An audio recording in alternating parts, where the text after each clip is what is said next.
Speaking of Tom Brady, ridiculous for him to say that he wants games where, like, you just let the boys play. Like, Tom, there were rules specifically made just for you because of penalties and you destroying your leg. Maybe just sit this one out on ref conversations. How can he do that as he's calling the game, Pat? Well, don't give us the let the boys play. Well, you can do it now, and then he's calling the games. As long as it's not him taking the beating, why not? Shefty, coming up next. We're on Sportsmanlike. Texting enrolls you in recurring automated marketing text messages. Consent not required to purchase. Message and data rates may apply.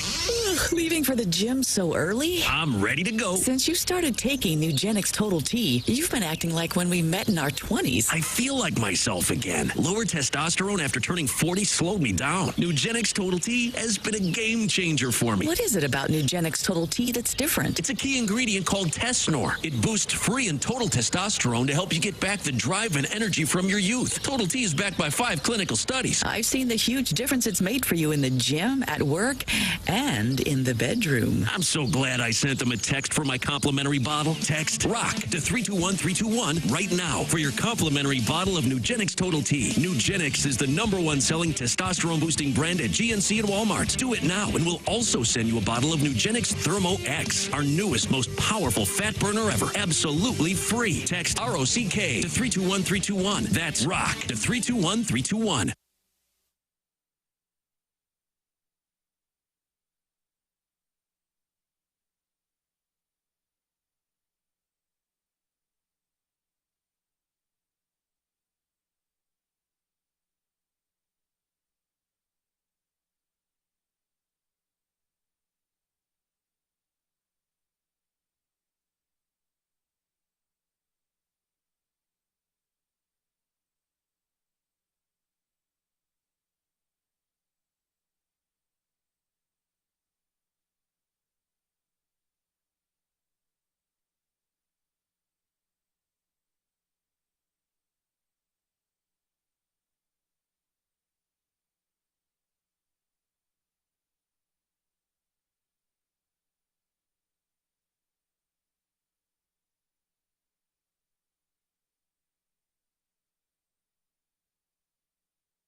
Seven o'clock in St. Louis. You're listening to TMA. It's 101 ESPN. Tim McKernan, Doug Vaughn, Martin Kilcoyne, Jackson Burkett, Chairman Kurt monitoring the Collier and Thompson phone lines. This program is presented to you by Brown and Crouppen. Hello again, everybody, and welcome in. Yeah. Doug, we're starting early today, Jackson said. Jackson, would you like to explain to the audience why? Jackson felt like with the Blues performance last night, we need to get on a little earlier, kind of like a breaking news desk. I got up half hour early today for this. Sure. Much like a pirate, I saw a ship that has the airwaves, and I commandeered it. I said, we're taken. I said, all me and my pirates, we're hopping on that ship, and we're... What do they do? What is it called? What a speech. Let's just start over. Does that remind you of FDR? What's it JFK? Reagan? And you made fun of the King's speech, my man. Yeah, that was the Colin Jackson Firth, speech. Hazelwood East linebacker. Well, Colin Firth didn't have to give that at 6:59. You probably had to do it late in the So afternoon. you So saw an you saw an opportunity and you seized it. No, it's just kind of the cookie crumbled, to be honest with you. So now There apparently was a 1 minute and a cookie? spot, and it didn't have any audio. So Jackson said, "Hey guys, we're going to be starting about a minute earlier today because I can't play a spot that doesn't have audio." I can't. Simply cannot. It's just, so. Every once in a while, the Cardinal game, the pregame singer's not there. They say, let's just start early. Sure. Why not? I say why not? What time's the 5 o'clock news every night? Probably 5 p.m. 4:58. Yeah, a little early. Doesn't that drive you nuts? You look up at every station. Channel 4, Doug station, starts to come on just a little earlier. Like, well, we'll come on at 57:35. And then Channel 5, where the news comes first. They're at 57:20. Like, you just Sometimes they try to put the programs right next to each other instead of having a commercial between them so that fewer people turn the channel. Guys, what do I do know about my Scott Perunovich neck tattoo? That's from a Newt Bowl eligible, and they're getting it going early on in the Air Comfort Service text line 314-399-9646. That's how you can become a friend of the feather. And the YouTube chat, Doug, active as all get out. What are they in saying? the early going. Well, especially when coaches John and Dean Ellis are in there. I would imagine they're a little concerned about this Blues bunch. Well, we're working on our third 3-game losing streak of the season. That's not good. Did not play well last night at all, I thought. I didn't think they were that bad against Dallas, but they were not very good last night, especially on the special teams. Gave up a couple. Failed to score with a 4-man advantage. Gave up a shorty. The rare 4-man advantage. Well, not 4-man advantage, 4-minute power play. That's right. Gave up the shorty. Did I say 4-man advantage? That would be nice. It would be alarming if they couldn't convert one of those. 5-on-1, that'd be nice. After the shorthanded goal, I believe it was. I don't know. I was at the game, and I don't know if the television broadcast captured this. The captain, who Doug decided to drop his mittens right after the early goal this time. He threw the punch of the year, He for sure. did. Sweet mother of mercy, Braden Shen. He just laid on the ice for what seemed to be about 10 seconds. And I felt like if this thing doesn't turn around in the next 30 games, that will be the lasting image. That was the moment where it ended, where the captain's like, oh my God, shorthanded goal, wide open, and Binnington couldn't stop it. Short side. And Braden Shen, it was just lying on the ice for about 10 seconds. And I'm like, is he hurt? And then he got up, and I think he was just like, what else can we possibly do at this point? What else can I possibly do? Did he go straight to Obi Clark's at that point? I don't know if he went to Obi Clark's. Get those dirty wings. Watch this, Doug. Do they do that after a loss? That's kind of a place maybe you go after a win. I meant during the game. I meant he just said, screw it. Between periods? Tried beating people up to inspire the boys. They weren't that inspired. No. We talked about it yesterday. I think Shen and everybody gets blamed, but I think he's frustrated with the group. And I think when we question effort, that's always tricky because you're not in the room. But when the coach is sort of talking consistently about the fact that they're just not bringing it, he said we had no energy, which is a way of saying nobody really gives a rip. I mean, that's kind of the coach is saying, like, I just don't have a group here that's committed, and I think Braden Shen would agree. I think that moment, Tim, I said at work, I said, circle that play for the whole year. The shorthanded goal absolutely. and Shen lying on the ice. Well, I didn't see Shen lying on the ice. The shorthanded goal, I said, there you go. That's kind of who they are. It's disappointing, but they're 51 games into the season. We've seen enough. Now, could lack of energy and perceived effort be the same as a team that just isn't very good? God, they were still saying postgame about how talented this team is. They keep saying how Holloway said there's a really talented group, but can you be talented and not have just the right vibe or right chemistry? And I think that might be. That's possible. I think that's sort of where they are. I watched the both post-game interviews on YouTube that were made available. It was Holloway and Fowler, in addition to Jim Montgomery. And I thought that was also, hey, I get it. It's a tough spot. You had a really bad homestand. But just that didn't resonate with me. What did was what Jim Montgomery had to say. Take a listen at what he had to say on what he has seen since the games against the Flames, in which the Blues were probably at their summit to date for this season.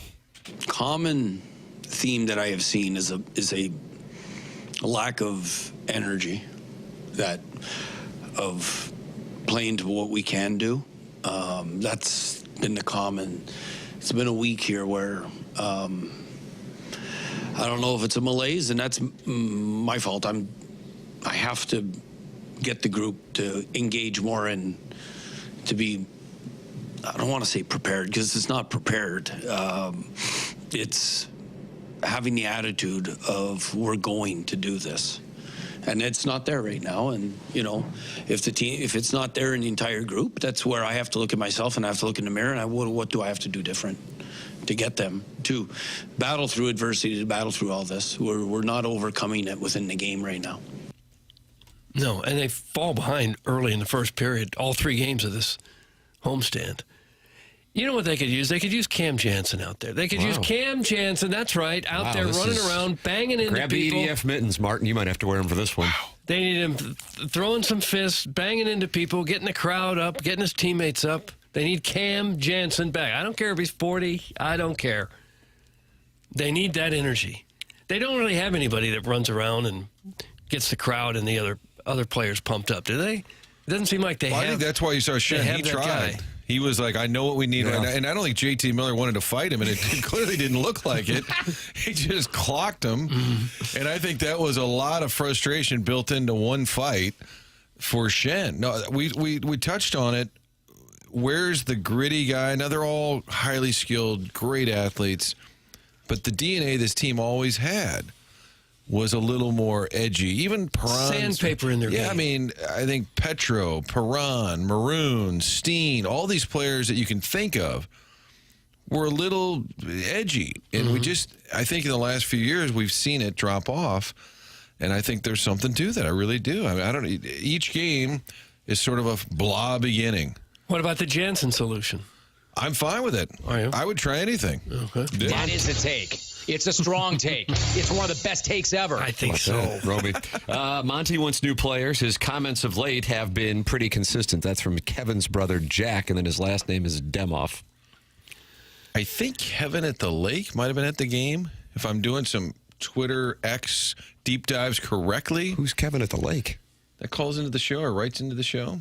Don't you have a Kevin at the Lake? I don't know who that on is. this show. Well, is he just like a guy? No, what are your regulars? He's a texter. Yeah. Well, I mean, there's a lot of those. No, but I've noticed a theme on Twitter. This guy Kevin. Oh, is that right? Well, we'll find out. He must be on the mute list. I'm not trying to crowdsource here, but Kevin at the Lake, were you at the game last night? I think it's the same person. Okay, what happened? And he said he was looking for Stillman. He wanted to hold them accountable? He wasted. Doug, Gonna go up in the booth. Wasted $39 is what he said. I'll try and find it. Stand by. Kevin at the Lake, call in. Callier and Thompson phone lines, 314-974-0101. That's how you can be on the program. You're also welcome to email in for our Design Air Heating and Cooling email of the day. Doug, we've got a Sunday charge being mounted right now, and that Sunday charge is being mounted by none other than one of the all-time greats in the Design Air Heating and Cooling email of the day. Here comes Misty Plops. Okay. Misty Plops is saying, not on my watch.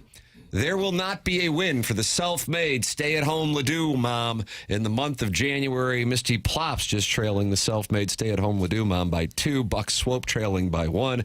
And down the stretch they come for the month of January. You can email in and compete the morning after at InsideSTL.com. Any questions, comments, or whatever, welcome for my podcast that I do with Jackson, the Tim McKernan Show podcast. Questions from the audience, T. McKernan at InsideSTL.com, TMCKERNAN at InsideSTL.com. And tonight, Doug, check this out. Okay.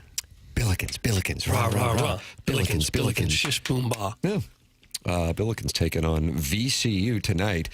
And if you're going, oh boy, this might not happen tonight, or for the Blues this year, the Cardinal situation might not have you all fired up.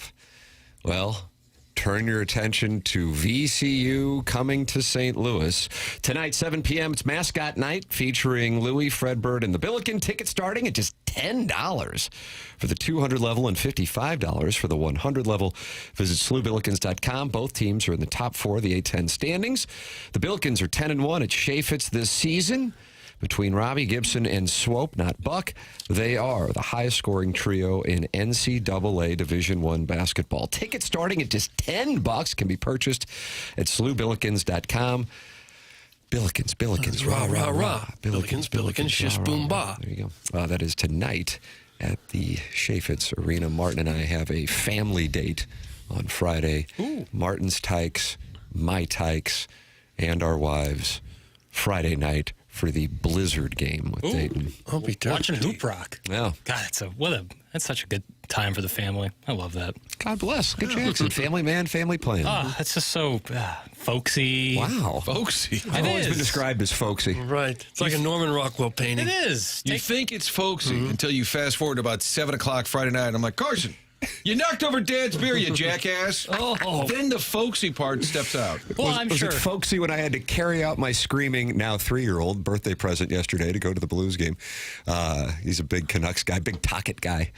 And I'm carrying him, and he's fighting for life as I carry him through the building Concourse, exit. yeah.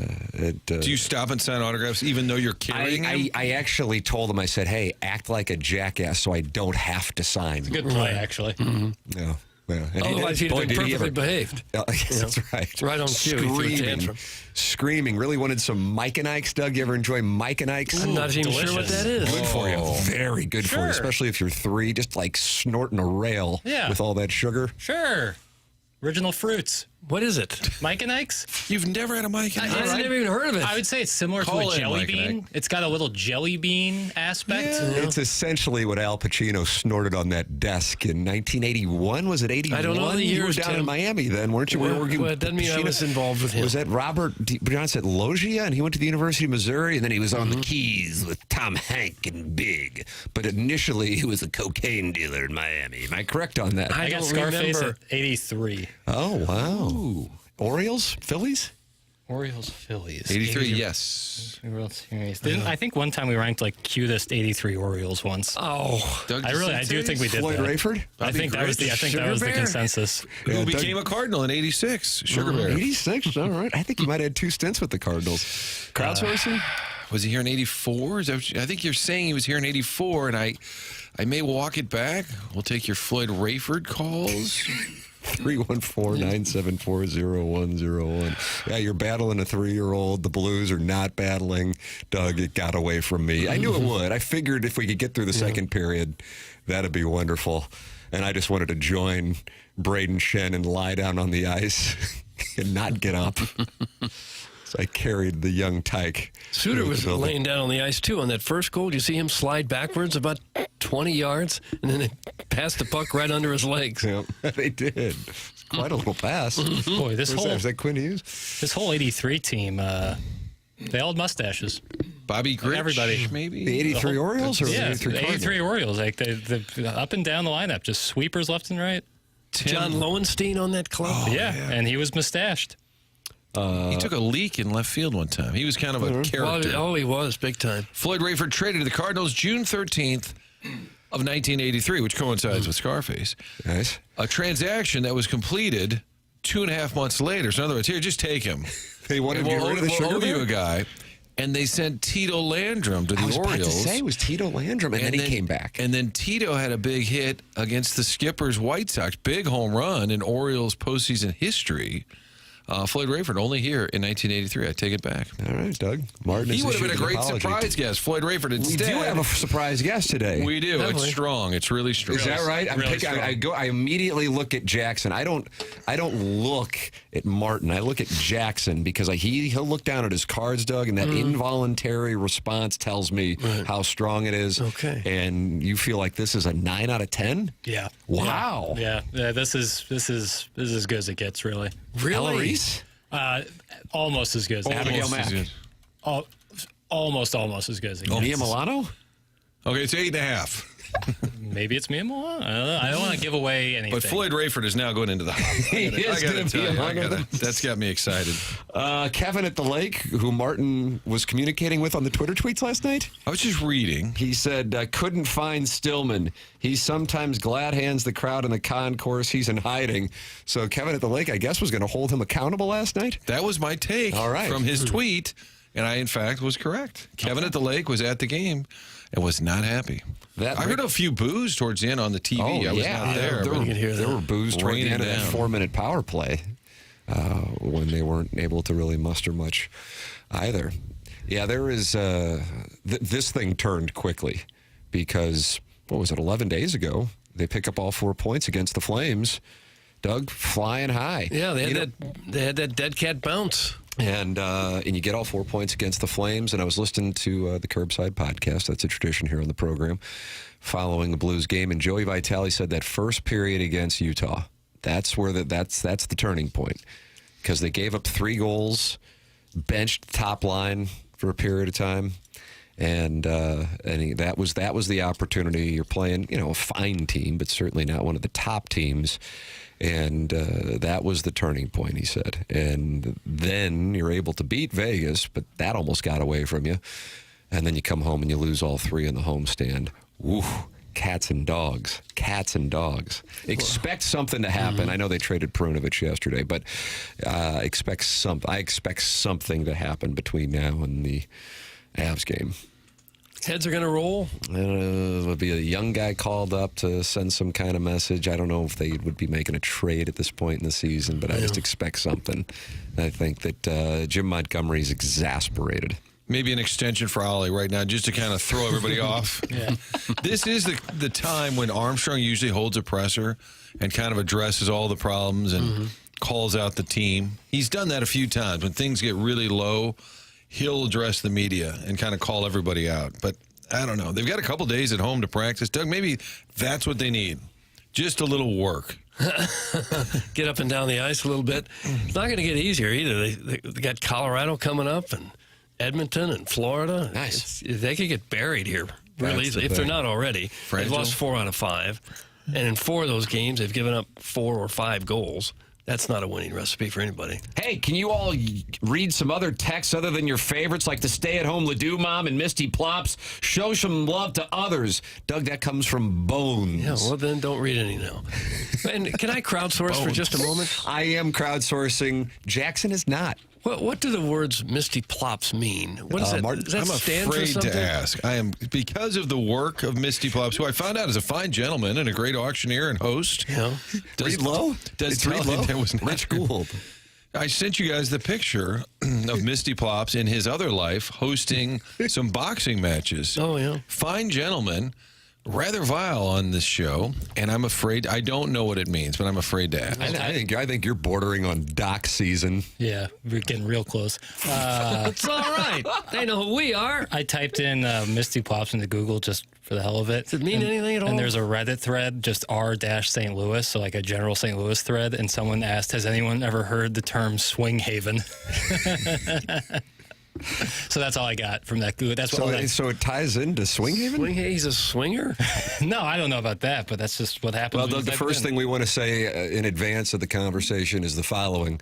We don't kink shame. Well, on I the do. show. I definitely That's do. something that we are passionate about. We're pro-freedom. We're pro-honesty in media, and we will not kink shame. Yep. And those are essentially the 4 pillars, except they're 3. I will, from time to time, kink shame. Bones says thank you, Tim. Who's Bones? Oh, that I read the text? Yeah, he just said thank you. Bones. It says Bones at the bottom, but his phone number is listed. I'm guessing. Yeah, I'll change that. Can you change it to Sure, Bones? sure. Jackson, you can go in and change the name to give him the name Bones. If he wants bones, he can have bones. What we've had requests for people to see the text inbox. The issue is then people would see the phone numbers, and then that would get into. But if you could see the text inbox, you would see that there are however many, I would think around 1,000 plus that come in per show. Some have names saved. I'm reading Brian Henson, Sharon Clayton, recovering alcoholic, Hoosier Daddy, Mr. Licks, 618-314-314, Government Goddard, Doug's Prison Wallet, Warson Woods Wacko, The Grease Effect, and those all came in since the last 3 minutes. And so if I glance down and I see a phone number that I don't recognize, that's less apt to be read as opposed to somebody who has the kind of cachet that, say, Doug, a recovering alcoholic or a guy who covers the Colts, like Brian Henson. Bones texts are trash. Hi, Martin. Thanks for sharing that wonderful story about your imaginary texter wanting to berate Tom Stillman last night. That's from Brian Henson. And that's KDET on KDET Crime. I'm sorry, but it was validated. Kevin at the Lake has chimed in. Next topic. Yes. Sharon and Clayton. Legit question about the Sadie Hawkins reference to a TMA newbie. Thanks. That's Sharon and Sanibel / Clayton. Sadie Hawkins, Doug, is a square dance term in which the girl asks the boy to dance. Okay. Am I correct on that, Jackson? You do a lot of square dancing. Yes, line dancing in general. Right. You know. Yeah, you were always on that boot scooting show, In Cahoots, on KMOV. Saturday nights? Doug, did you ever host that? I never hosted that. Boot scoot and boogie. And where does someone go to square dance around these parts? Oh, now you're playing coy. Cut that off. Sadie Hawkins, I think it's just the reverse of what a traditional dance would be, where the girl asks the guy. Okay. That In Cahoots was out by Rams Park. That's right. It was. It looked like a big place. I never went, but I would just see cars and cars. And on Thursday nights, Dave Sharp, the great photographer at Fox 2, hey, you want to go out to In Cahoots? I have zero interest in going to In Cahoots. Dude, it's so much fun. I'm like, yeah. Is it still open? I don't know. I think it turned into a church. Oh, I think you're right. I wish the conspiracy theory that Tim only read his friend's text was true, because then that would mean I'd be friends with Tim in real life. Thanks. That's from Uncle Cucker. Oh. Well, it's eliminating. Pretty sure the best text was the one that came in at 5:01 and said, sorry, wrong number. I want to know who that was. That's BS. I text into this and other shows on this station every day. That's from the 314. I don't know what that means. I don't know what was BS. All I can do is read what's in the prompter. That's pretty much all you can do. Sadie Hawkins' dance is when you found out which guys had it going on. It separated the men from the boys. That's from the 636. What does that mean? That tracks. What does that even mean? I don't know. So the original question was Misty Flops. Right. Can I Google that? I just did. What does it mean? Swing It took Jackson to Swing Haven? That didn't really clear it up. No, but then I don't think the name Misty, like the first name, is like a name, like a noun. I think it's an adjective. Did you ever have that Mr. Misty at Dairy Queen? I did, What's your favorite flavor, boy? Well, I think I told you once I had one at Dairy Queen in Kirkwood when I was Martin, a kid. we've already covered the topic. Yeah. Well, this is going back not a few on the years. dossier. But I blew groceries as soon as I had it. Oh, no. I blew groceries. Yeah, This so is I a haven't had. reverse read. I haven't had a live Mr. Misty endorsement. since. I can't eat them now. Is it like a slushie? Yeah. I'm out on slushies. How do I get a cool name so you read my S on the air? That's from the 314. Text in, because, boys, you got a lot of requests for names now that I've laid out how the process works. Text in what name you want to go by. And then Jackson or Chairman, do you do it as well, Chairman? Save names? No, I don't have access to the text. Oh, this is only for Horton Watkins grads. You can request access. It's not, Jackson then will accept or deny your request. Well, it's not like the nuclear codes. Like, I just give you the password. Read my S would be a good handle. That would get our I attention. haven't been in the text inbox in a while. Boy. All right, let me get after it. Marsh always reads my text, Tim. That's from the 618. Marsh reads the text? Well, then text him. Right now. Solve.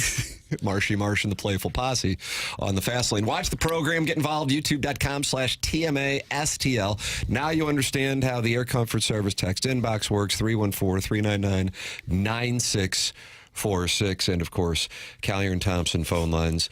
That's how you can call in and talk it over with us. 314-974-0101. John Kelly is the Blues guest on Tuesdays here with the 101 ESPN 8:15 Blues guest. And 9:15, a surprise for all ages? For the whole audience. This is a delight. We need something Can we get, today. Doug, you want to ask for any hints? Can we get initials? No. You always go to the initials. It's too aggressive. I'll tell you, it is not. I don't think I could talk the skipper into doing that kind of bit. Male or female? The last time I tried to get the skipper on a show. Male. No Ella Race, Doug, sorry. He said, sorry, traveling. And I said, forever? Like traveling? Like, okay, that excludes Lewis and tomorrow Clark. afternoon or maybe Exploring. Wednesday morning. If you were an astronaut, you could say that. What about Thursday? back in 6 what about months. Friday? Sorry, traveling. That's a good excuse. I'm going to use that one. It's just kind of a blanket, leave me alone. Yeah. Hey, guys, do you ever wonder what it's like to be a UFC fighter? Thanks. That's from the 618. Doug? No, I really haven't wondered. It's craziness. How people don't get their faces caved in, I don't know. I like how Doug actually answers the question. It was just sort of He says he doesn't take questions, but then you get nonsense, and Doug's like, well, let's think about it. And then somebody gets knocked out, lying flat on their back, and then you get to jump on them and hit them 2 more times in the head. Until Herb Dean as steps hard in. as you can. Yeah, it's viewed as mercy. And everyone's just okay with that? Sure. They know what they're signing up Who for. invented it? Cavemen? Like, when did it Probably start? I mean, it so. just exploded onto the scene. And completely took the place of boxing as America's favorite combat fight sport. Hey, what if we box? But then you could take your shoes off and just kick them right in the face. Okay, right. let's do it. And unlike boxing, if they fall down, that's when you hit them with elbows in the eyeball. That's right. And everyone's okay with it. I've been watching on YouTube the past few days, and I wonder why there's a large collection of hangers behind Martin. I got action on Jamie Rivers changing out of his suit. Reasonable. I looked around, I go, what the hell? And I go, oh, I see him now. Can you see this on YouTube? Oh, yeah, I can see it. Yeah. There's a collection of about 12 hangers. I would say that's Jamie changing out of into his suit for You'll Blues throw games. Jamie Rivers under the bus any chance you get. It's not a crime to have hangers in the studio. Who Doug, cares? you, just a you little had a problem unusual. with it. Doug has knick-knacks and bric-a-brac left and right next to him. Knickknacks back there. Look at there's no props, gongs, props. Yeah, we need that for the logules, show. prop pads. Comedy is considered the most sophisticated form. Carlin said so.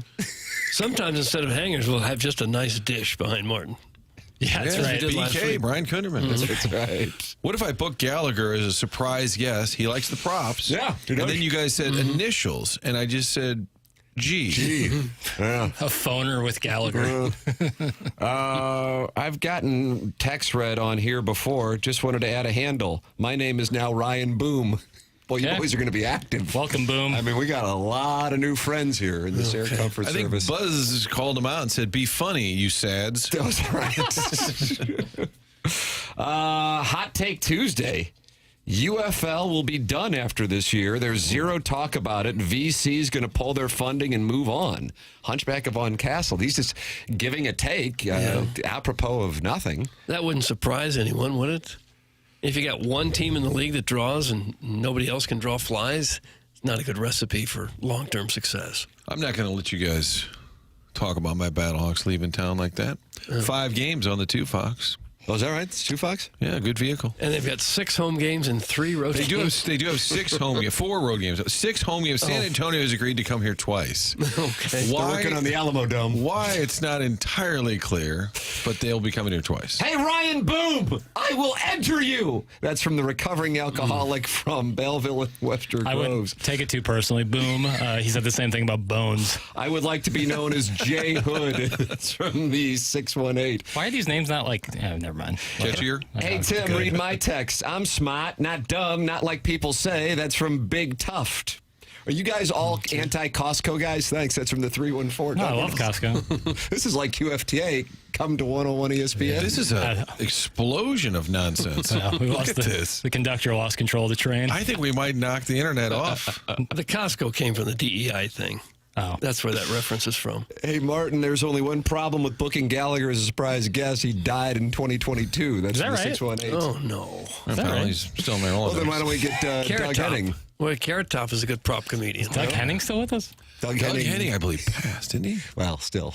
Is Anybody everyone been to dead? Gallagher's in Waterloo? Henning Steakhouse? died 25 years ago. He did? Doug Henning has been dead.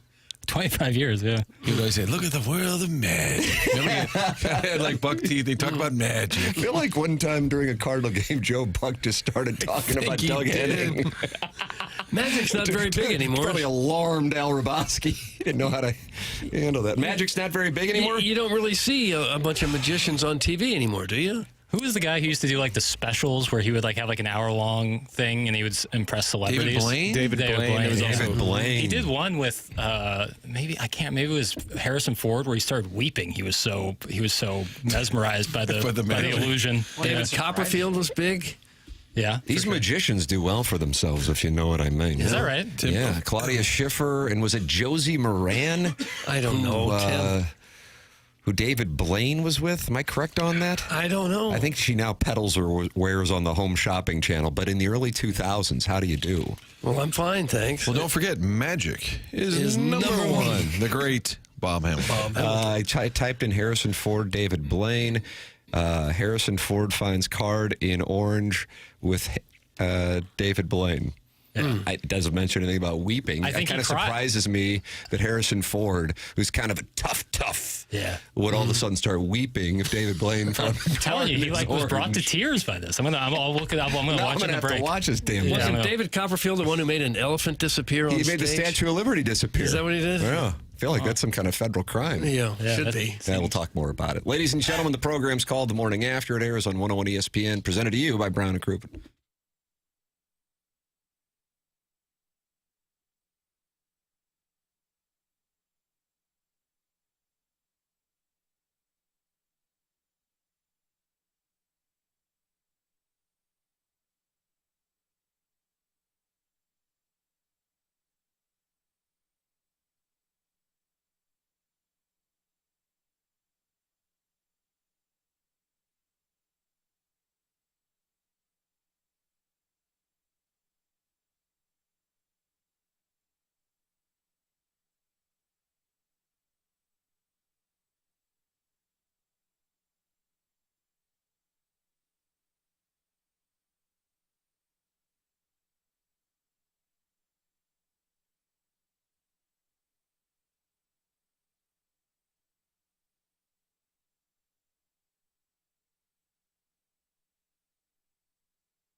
Wow, Doug, how about this? Jackson playing real tunes.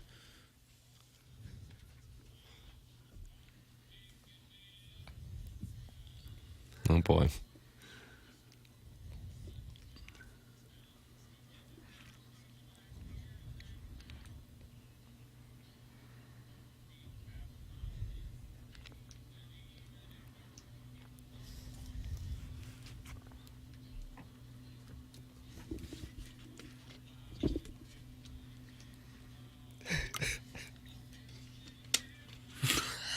Oh.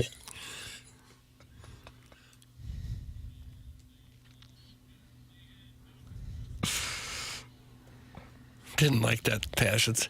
Is this Rich Gould? You wouldn't be singing about Nick Sirianni's enemies. More where this came from as the show continues. Oh, wow. You have more. You found more Kansas City fan songs? Yep. Oh, good. It's not just limited to this side of the state. Got sultry tones. He's really bringing it home now. You don't want to see that. We got Hank Stram.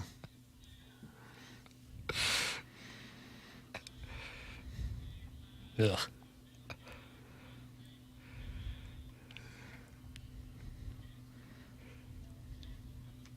Oof.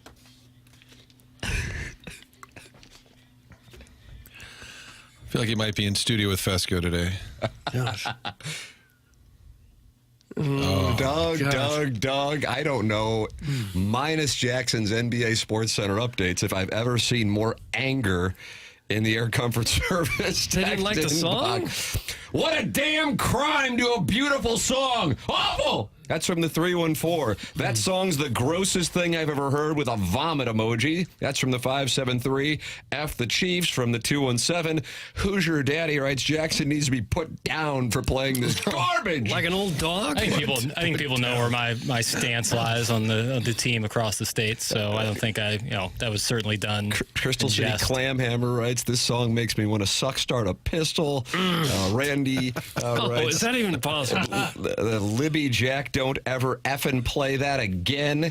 Do you fire someone for playing this? That's from the 217. Please change my name to Harrison Ford's Tears. That's a good one.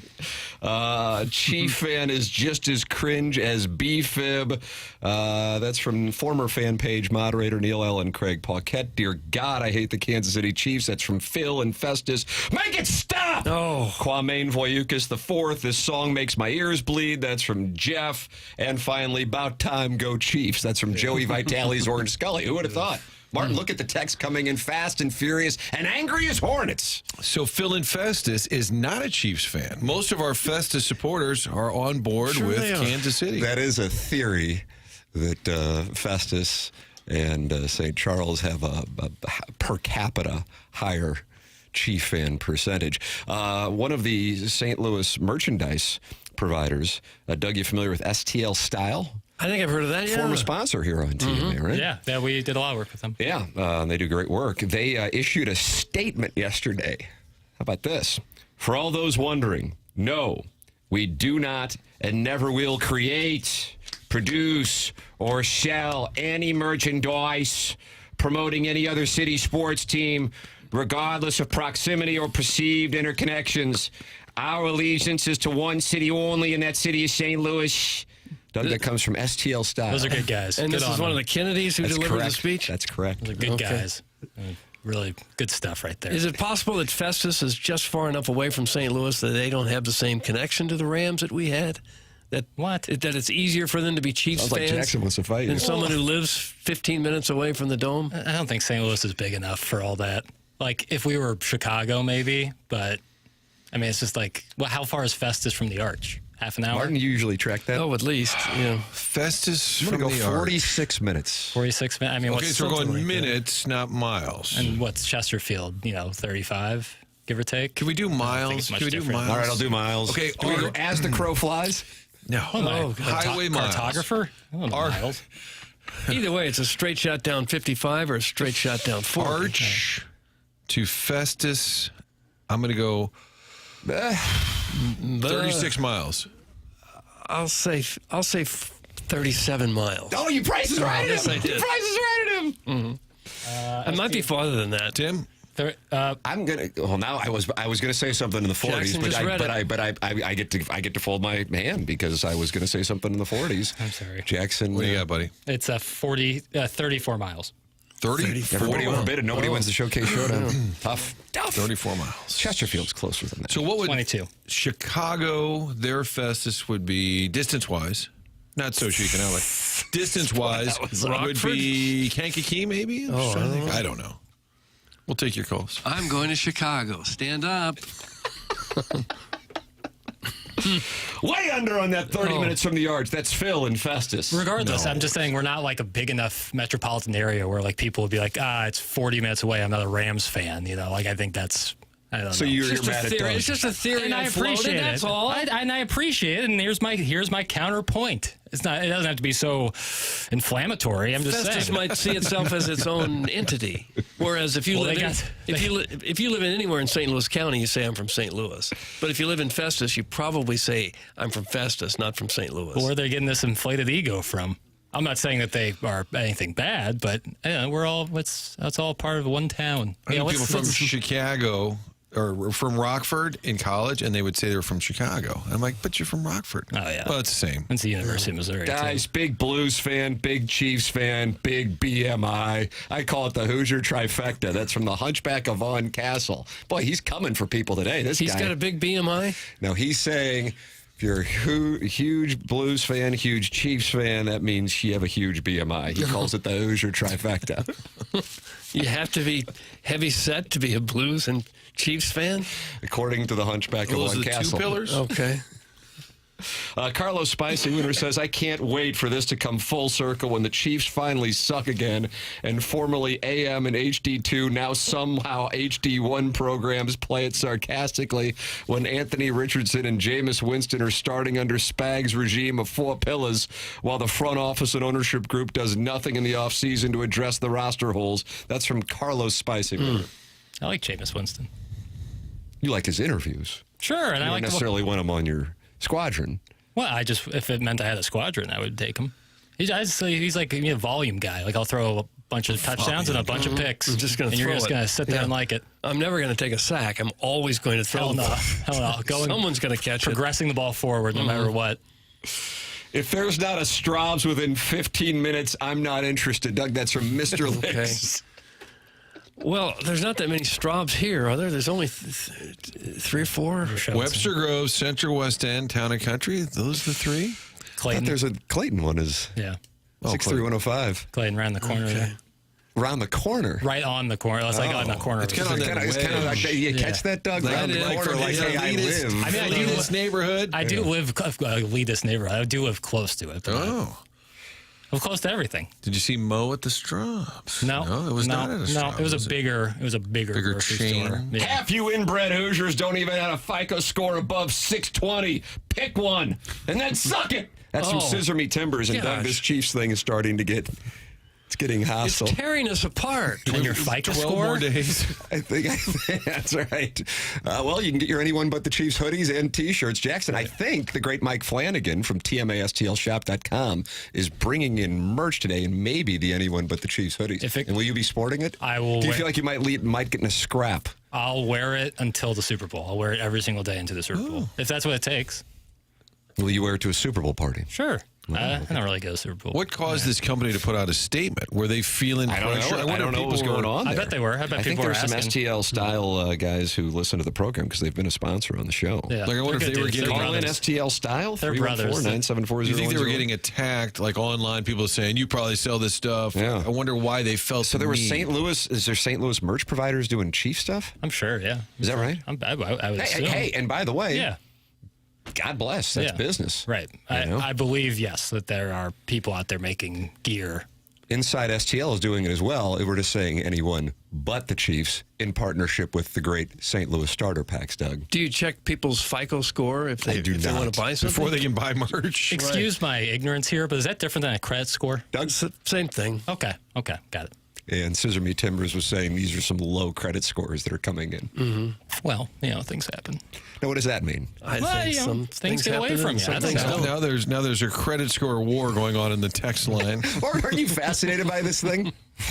It's really a thing unto itself. It is. Then you got I like the to go back YouTube and chat review as it during well. the breaks. Yeah, just to see, and then check some texters' history, and then you kind of get a feel for. Yeah, if somebody says, "Great comment, Martin, dumbass," then you go back and like November 15th. Great comment, dumbass. Okay. That's not a fan. That's the brand. Hey, if you're feeling a little sluggish today, maybe your credit score is down. That can be a symptom of low testosterone, low energy, low motivation, fatigue, tired all the time, weight gain, or muscle loss, especially body fat, belly fat. Symptoms of low testosterone. Go to Mentality, get tested, find out what's doing. Mentality is a local healthcare facility that specializes in helping men feel and perform at their very best with board-certified physicians providing a full physical consultation and blood panel analysis all during your first visit. I have done that. I can tell you how easy it is. You're in and out in 20 minutes. They focus on free testosterone levels, which many doctors overlook, and that can be the difference. Don't let low testosterone hold you back. Be your best for yourself and your family. Men today have 30% less testosterone. Take back your numbers. Visit mentalityhealth.com/radio to get access. You're welcome to get involved on the program. Submit your credit score, I guess. Yeah. Via the text inbox, 314-399-9646. Chairman Kurt will take your calls on the Callier and Thompson phone lines. And, of course, email in for our Design, Air, Heating, and Cooling email of the day, in which the self-made stay-at-home Ledoux mom is 2 wins away from becoming the first ever lady to win the month for the Design, Air, Heating, and Cooling standings. It's fun to see this kind of representation. Just so and I think a lot of guys are going, you know what, maybe now my daughter can someday win the Design, Air, Heating, and Cooling email of the month. When before they thought there was no hope. Exactly. Yeah, right. just be a homemaker. And now you can win the Design, Air, Heating, and Cooling email. That's what the self-made stay-at-home Ledoux mom and her monogramming business are doing for the metropolitan area. Ladies and gentlemen, the program's called The Morning After. It airs on 101 ESPN.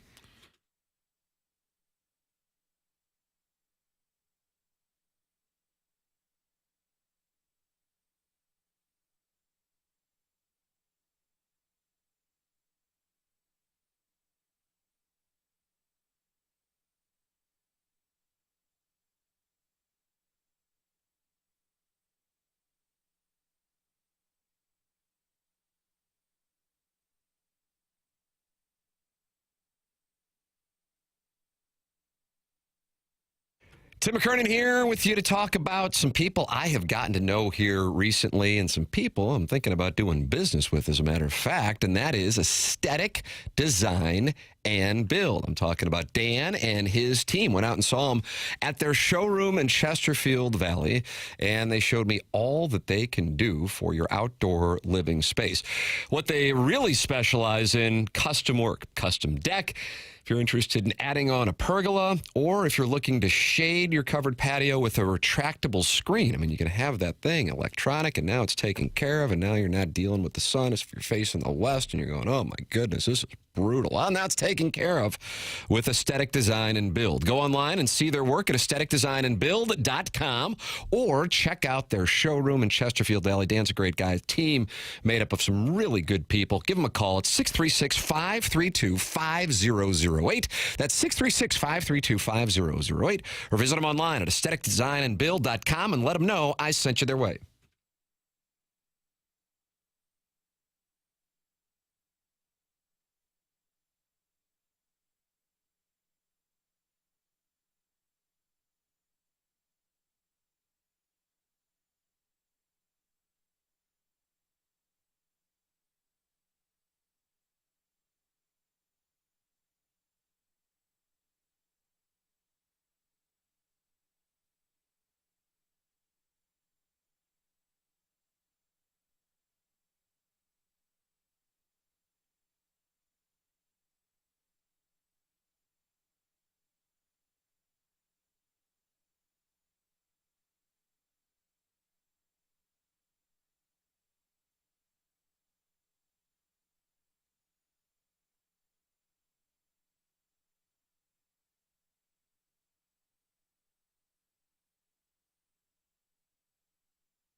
Hey, this is Action Jackson with a Sports Center update driven by Johnny Londoff Chevrolet and Johnny Londoff Autoplex. The Blues lose last night. Final score of 5-2 at the hands of the Vancouver Canucks. And hey, don't worry, because on Thursday, we got NBA action right here on 101 ESPN. You better believe it. Grizzlies taking on the Rockets, who are just coming off a big win against the Celtics. Pregame at 8 p.m., tip-off at 8:30. That's going to be on Thursday right here on 101 ESPN. That's another Sports Center update driven by Johnny Londoff Chevrolet and Johnny Londoff Autoplex. Londoff.com. Chevy, together we drive. Are you kidding me?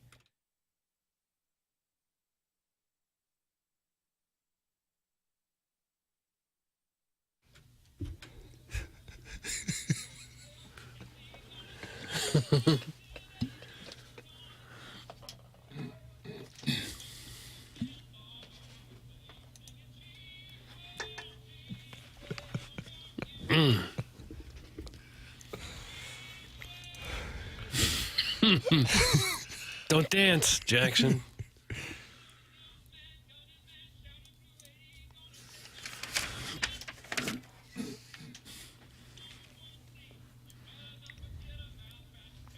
Oh.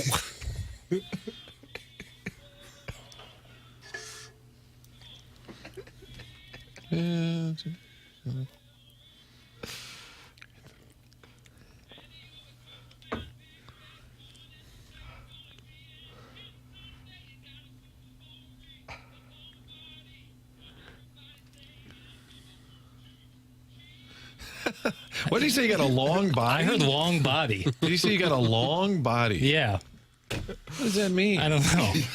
Who has a long, like Big Bird? Like Big Bird has a long body. Yeah, high-waisted. Yeah, I'm not overweight. I've got a long body. Ladies and gentlemen, the program's called The Morning After. It's presented to you by Brown and Crouppen, and Jackson is sifting through Chiefs fan songs today. Yeah. But. And boy, they are making this audience angry as hornets. What's the idea? That's, I'm telling you, this text inbox, please make it stop! That's from Harry Shanks. I wish I could. Let's see. That's a banger. That's from Joey Vitale's Orange Scully. I like to give the other. Yeah, this Joey Vitale Orange Scully. I gotta say, it was pretty catchy for being terrible. It was pretty catchy. I exited my last Blues game quite confident that if a civil war breaks out in the United States, it will not be along partisan lines. Instead, it will be between a horned-up St. Charles couple honeymooning in the lower bowl and a bunch of Stiefel finance bros out without their wives. It's a whole scene in that lower bowl. Doug, that's from Arbor Day, who won the Milagro Tequila Texture of the Year in 2023 and 2024. At hockey games or so Battle that's where a games? civil war will take place. I don't know what the Stiefel finance bro situation is in the lower bowl at a Battlehawks game. So I think it's probably a Blues game. Okay. So people honeymoon, like they instead of going to like a tropical destination. Boy, you found yourself a wife who's a really good sport if she'll they go honeymoon. To the Enterprise Center. At a Battlehawk game. No, I think it's a Blues game. I think they're talking about Blues either games. one. Either or. Got club seats, honey. Yeah. Listen, I get it. St. Louis used to do a lot of business in the tourism industry. Like a lot of people England? Because the Rams played in London against the Patriots? Small towns from around the Midwest, small town people would come here and hit the zoo and Grant's Farm and the Cardinal game. And really, I think it still tourism happens. was a big thing. I think it still happens. We look forward to growing our Rams brand overseas, so those folks will then come and enjoy Ted Drew's here in our town. Go Martin's Rams. Kevin Demoff impression. On the morning show. I watched it live, and then we immediately were on with TMA. And I said, I can't believe what I just saw. He's spinning Tom Brady's like one and only start in St. Louis, going to London into being a good thing for St. Louis tourism based on UK residents going, oh, what's this St. Louis? We shall travel overseas. Forget New York or L.A. Right. Never heard of the place, but gosh, your football team just got a first down. Make a trip to Missouri, wherever the hell that is. Spags doesn't seem to know what he's doing. I think they got drummed 48-7 in that game. I think they scored a big touchdown to Chris Givens to start the game. And Nice, Chris Givens, Doug. Proceeded to get absolutely trounced. Oh, that hurt too. Well, you take into account the travel time, and you deduct that actually from the score. Jeff Fisher. There is no secret plan. There was a secret plan. Ladies and gentlemen, Pestus from Festus is on the Callier and Thompson phone line. Oh, good. Good morning, Pestus. Good morning, gentlemen. How are you doing? Oh, we're doing great. How are you? I'm doing fine. Kansas City's going to the bowl. Yeah, have you heard some of these songs we've been playing? Jackson's DJing today, and he's doing a wonderful job. Yes, he is. And I'm going to tell you one thing. Right. The song you just played, where you said he had a long body, it's not that statement. It's a Lombardi. Lombardi. A lot of people have texted that in. Oh. Lombardi. That's different then, isn't it? Yeah. He's got a Lombardi. Lombardi. Going for a three of Lombardi. Lombardi. Pestus, you said you would call in right before or right after the Super Bowl. It was kind of unclear, but here we are. Yeah, we are here. And last time I told you I was going to try to sign up for Listener of the Month. Yeah, the Milagro Tequila Listener of the Month, Doug. I believe my wife has finally landed the spaceship. Oh, good. Wow. You should be on the ballot. TMASTL.com is where you can sign up, and you get to maintain your anonymity. Doug doesn't like that, but the listeners maintain their anonymity, Doug. So it Well, can't I'll be tell you bad right season. now, I don't have to hide mine. My first name is Steve, so now you know who it is. Doug, there you go, It's Steve, the Pestus from Festus. Steve, the great. Pestus from Steve. Festus. All right. Yes. Other than that, Friday. I tried to get a hold of you yesterday, but after Friday's phone calls, and after I got off the line, you had a bunch of people ragging on me about what I was doing and everything. Well, here's the only thing I can tell you. You had one guy that offered me his wife. Oh. You take him up on that? That's kind of a theme. If he can't find something to satisfy his wife, go to an adult bookstore and buy her a Bob. Live read. What? Buy her a what? A Lombardi. Bob. A Bob. Tim, this is kind of your department. Yeah, I got to tell you, I rarely am I caught off guard on this. Is that another word for a Sibian? It's another word for a toy. Gosh. Boarding, Doug. Oh, my vibrator. Okay. Pestus is a little on the nose. He's working blue. Good for you, Pestus. Welcome to the Yeah, show. and as far as the Blues game last night. Oh, and then he segued. This guy's the Milagro Tequila Listener of the Month. Martin, it's over. I'm pretty sure he started with, I got one thing. That was 10 things ago. Well, I'm sorry. They suck. Oh. You're going to get a lot of support on that from the audience, I'll tell you that. Hey, who was it that was at the game last night with their 3-year-old? I was at the game last night, Pestus. You should have put your 3-year-old on the ice. How about that? Have more power with them. Oh, no. A 3-year-old on. Here's a birthday treat. You're going out there and you're playing with the boys. Yeah, skate boy skate. Skate boy skate. But that's it, gentlemen. I hope I get Listener of the Month. And as far as the one young lady that's trying to get the emailer of the month. Yeah, self-made stay-at-home Ladue mom. She has a monogramming business. Yeah, get off her ass. Oh, she's only trying to do something right.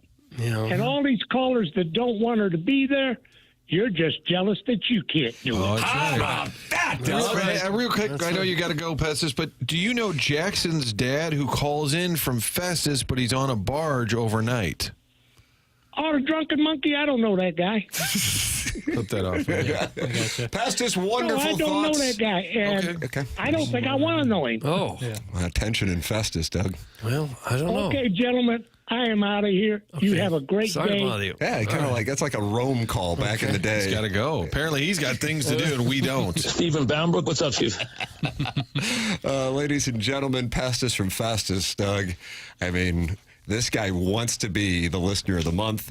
His wife signed up for him on TMASTL.com. He's on a mission. Will there even need to be a papal conclave on Friday, Jackson? Oh, of course. He's got to be the front runner, Due diligence, I would think. Body of work. I mean, Chiefs talk, and then he kind of goes Dr. Ruth Westheimer. Listen, the electorate. And then he goes blues analysis. The electorate will decide. Who am I? You know, I just am the liaison. That's right. Well, you just kind of miscount the votes. That's all. That's untrue. That's unsubstantiated. There have been accusations, though, Martin. I have to. I feel like I've seen it play out. Unfortunately, Martin, that's just not how the system works. You know, I'm happy to open up the books. Wow. Yeah.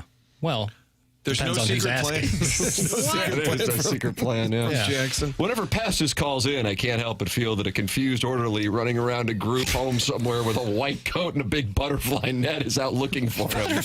Is there anything more Festus than suggesting you throw your toddler on the ice to express displeasure with the hockey team? Doug, both those texts came from Texter of the Year, two-time defending champion Arbor Day. Oh, really? Yeah. Okay. You throw your son on there, like literally like your hat. You just throw your son in a show of disgust. You have to go over the net People too. just start throwing their children on the ice. You guys are babies. Ladies and gentlemen, James Carlton was in studio yesterday. He presents Gabe DeArmond on this program. He's my insurance agent. He has 409 five-star reviews, and there's a reason for it. And they're not just clicking 5 stars. They're leaving reviews because they are so pleased with the service they get and how much money James and his team save you. I am so happy that I made the switch to James 6 years ago. He's online at carltoninsurance.net. I think there's a good chance you go, okay, I've already got an insurance agent. Longtime family friend. I kind of inherited him. I don't really want to have to go through the process of parting ways. I get it. I understand that. But the responsibility is to put your family in the best spot possible, and that's making the switch to James Carlton. carltoninsurance.net. You make the switch. They do all the paperwork for you. Check them out. James Carlton in Webster Groves. carltoninsurance.net. Call 314-961-4800. Tim McKernan, Doug Vaughn, Martin Kilcoyne, Jackson Burkett, Chairman Kurt with you. John Kelly will be our 8 o'clock guest, talking Blues, Canucks, and the State of the Union at this particular moment. That's coming up here on TMA 101 ESPN.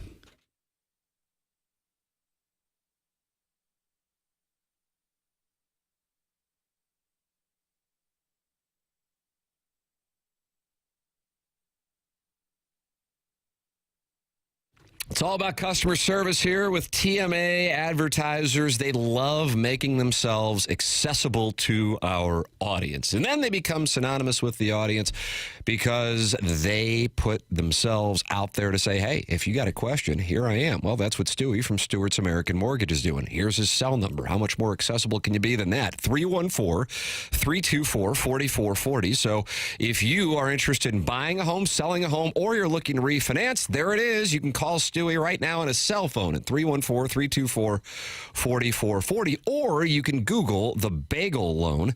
He'll be able to fill you in on that Bagel Loan, which is all about no fees and no closing costs. Plus, he can get you closed in 10 to 15 days. Stewie is all about the customer and making sure you are taken care of with that accessibility of his cell number, 314-324-4440, or you can Google the Bagel Loan with Stewie at Stewart's American Mortgage.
Ladies and gentlemen, the program's called The Morning After. It's presented to you by Brown and Crouppen. My name is Tim McKernan, alongside Doug Vaughn, Martin Kilcoyne, Jackson Burkett, and Chairman Kurt, fielding calls, particularly from Festus this morning. On the Callier and Thompson phone lines, 314-974-0101. That's how you can call in and talk it over. Email in for our Design, Air, Heating, and Cooling email of the day. Sounds like Pestus from Festus is a supporter of the self-made stay-at-home Ladue mom. And that just goes back to those ties between Ladue and Festus that have brought our region together for centuries, Doug. Festus is our honey hole? Clip that off. Ladies and gentlemen, it's our pleasure to welcome to the Callier and Thompson phone lines from the Blues television broadcast booth, John Kelly. Morning, John. Hi, Tim. How are you doing? Good. How are you doing, sir? It's always good to talk it over with you. I'm personally doing fine, but certainly disappointed as a Blues fan, as a Blues announcer. It's just been a really tough week for this team for whatever reason. I'm telling you, since we talked last Tuesday, we're talking poker, we're talking about a win in Vegas. Everybody's feeling good, considering they had won 3 of 4. And man, has it turned and turned quickly.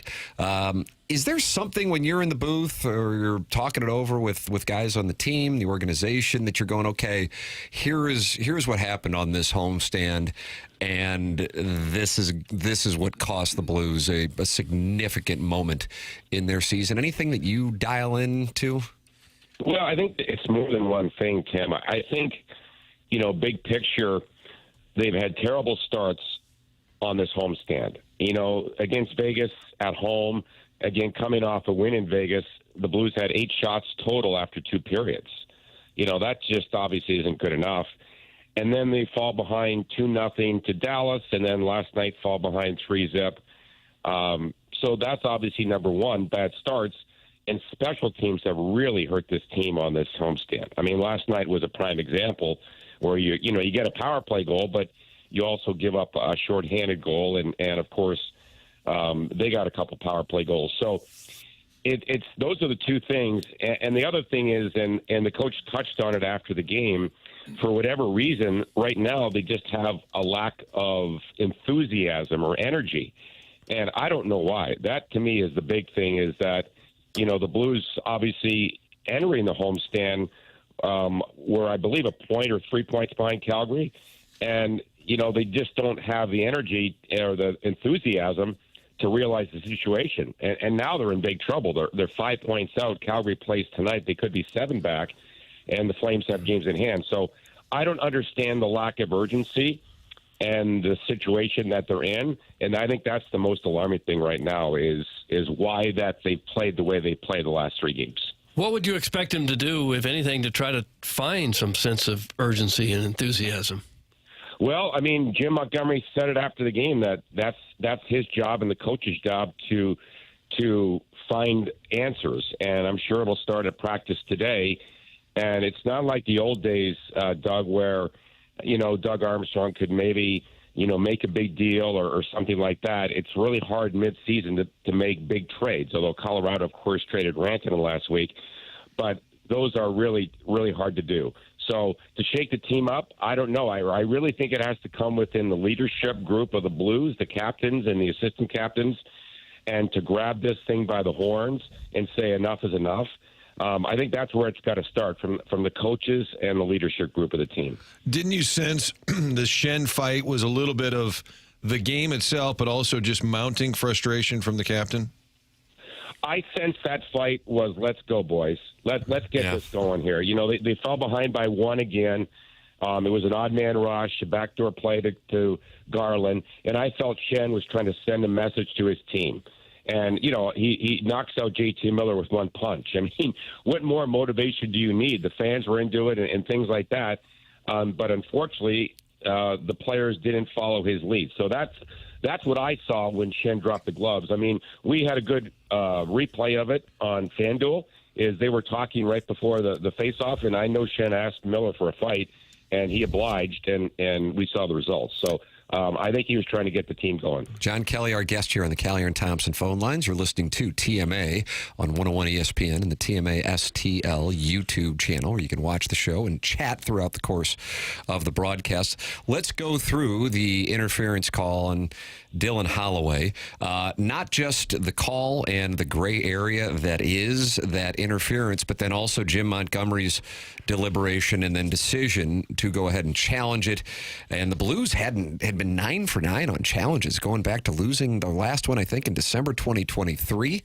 But then it risks putting the Blues on the PK, and you were just talking about, John, their struggles on special teams, and Vancouver is able to convert. So your thoughts on the actual call that went against the Blues, and then the Blues' decision to challenge it? Well, honestly, I thought when it happened that it was a 50-50 kind of call. And as it turns out, and Montgomery admitted afterwards that the referees, got it right, and Holloway went in on his own, and he was bumped, but, that was sort of not the reason that the call was made. It was because he went in the goal crease on his own. He wasn't pushed in the crease. So that's the biggest thing. And, I think it was a risky challenge. There was a chance it could have worked. But, you got to kill that penalty off. And, the Blues, for whatever reason, their penalty killing has not been great lately. And it really hurt them. So I think they were trying to hopefully make the right play. But, again, I think that the referees probably got it right. I hate to say that. But, Montgomery admitted afterwards that was the explanation that he got, and he accepted it. So, again, Holloway went in on his own, and I think that's the biggest thing. You said a moment ago that Shin asked Miller for a fight. How does that play out exactly? Does he just say, "Will you please fight me?" Or yeah, basically.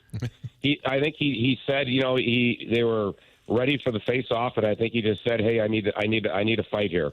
And I'm sure Miller obviously said yes, because he threw the gloves down and away they went. He did the same thing in Chicago in the Winter Classic with Foligno, and that was a heck of a fight as well. So. I don't think there are as many premeditated fights as there used to be. Not that was really premeditated. It really was spur of the moment because Shen realized his team was down by a goal. But, good on JT Miller for accepting the fight. A lot of players wouldn't have accepted the fight because their team was ahead by a goal. So you just say no thank you? I'd rather not. Well, he could have, right? He could have said no, not now. And I'm sure that happens all the time. Yeah, he leaves the ice, and then he comes back later, scores a goal. Right. So I guess it all worked out for him. Doug was joking earlier, I think he was, that this team needs to sign Cam Jansen. But I think the serious question is, do they have enough? We were talking about Shen dropping the gloves. I know fighting's gotten away from the game, but do you think they need a little more spunk or a little more of one of those agitator kind of guys, or somebody who just stirs it up a little more often? Well, I don't think it would be the end of the world. Tyler Tucker's come up, and he's played really well for them, and he's played tough, and he's had some really good fights. I mean, he fought maybe one of the toughest guys in the league in Columbus, Matthew Olivier.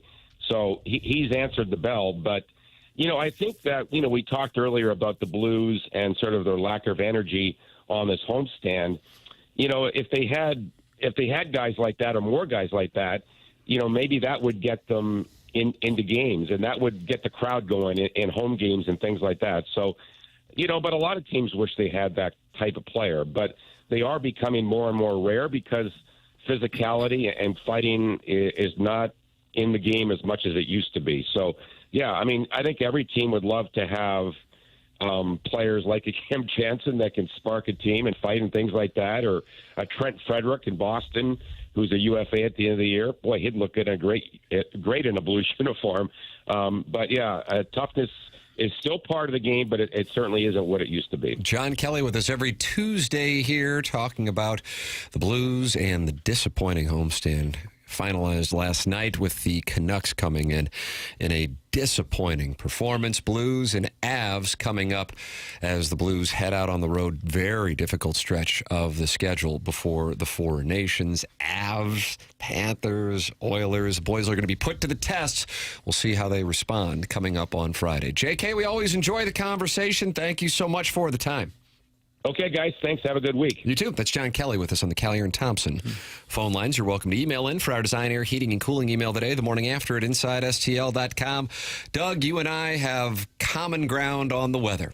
And you see the sun shining, and guess what? We've got temperatures going up into the 50s today. Just fine by me. 54 today, 51 tomorrow, and dare I say, perhaps 60 this weekend?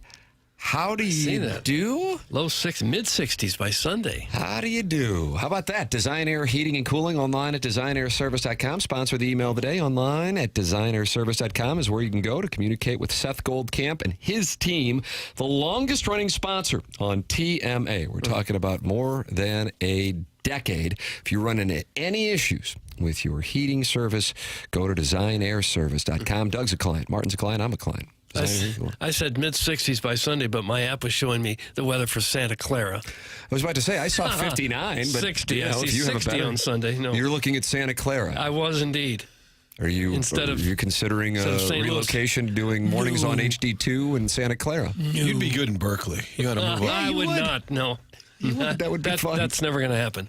Would you take calls? I would take calls. Sure, that'd be fun to battle with them. Hey, Vaughn, they're out front calling for your resignation. You're only one segment in. Design Air Heating and Cooling. That's Seth Goldcamp. Doug's a client. Martin's a client. I'm a client. Sponsor the email today. Email in. I mean, Pestus from Festus says it's the self-made stay-at-home Ledoux mom's time. But you know, I mean, Buck Swope and Misty Plops might have something to say about that. Email in the morning after at InsideSTL.com. Tim McKernan, Doug Vaughn, Martin Kilcoyne, Jackson Burkett, Chairman Kurt with you. The program's called The Morning After.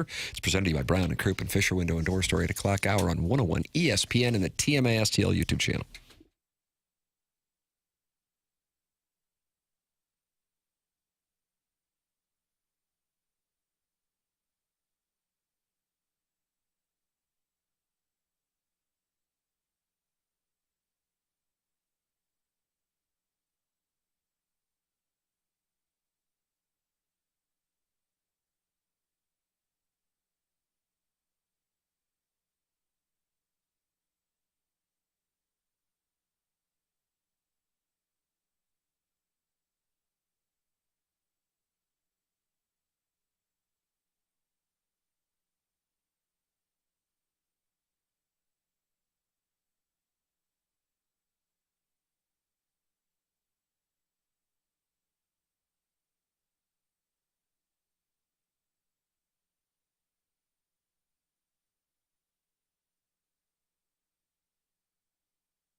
How do you like this one?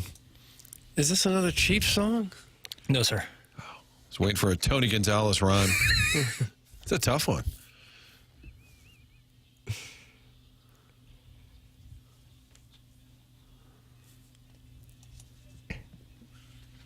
I've never heard this one. New one.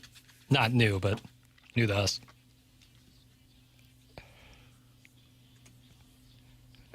Oh, I like this one. This is getting ready for our spring training coverage.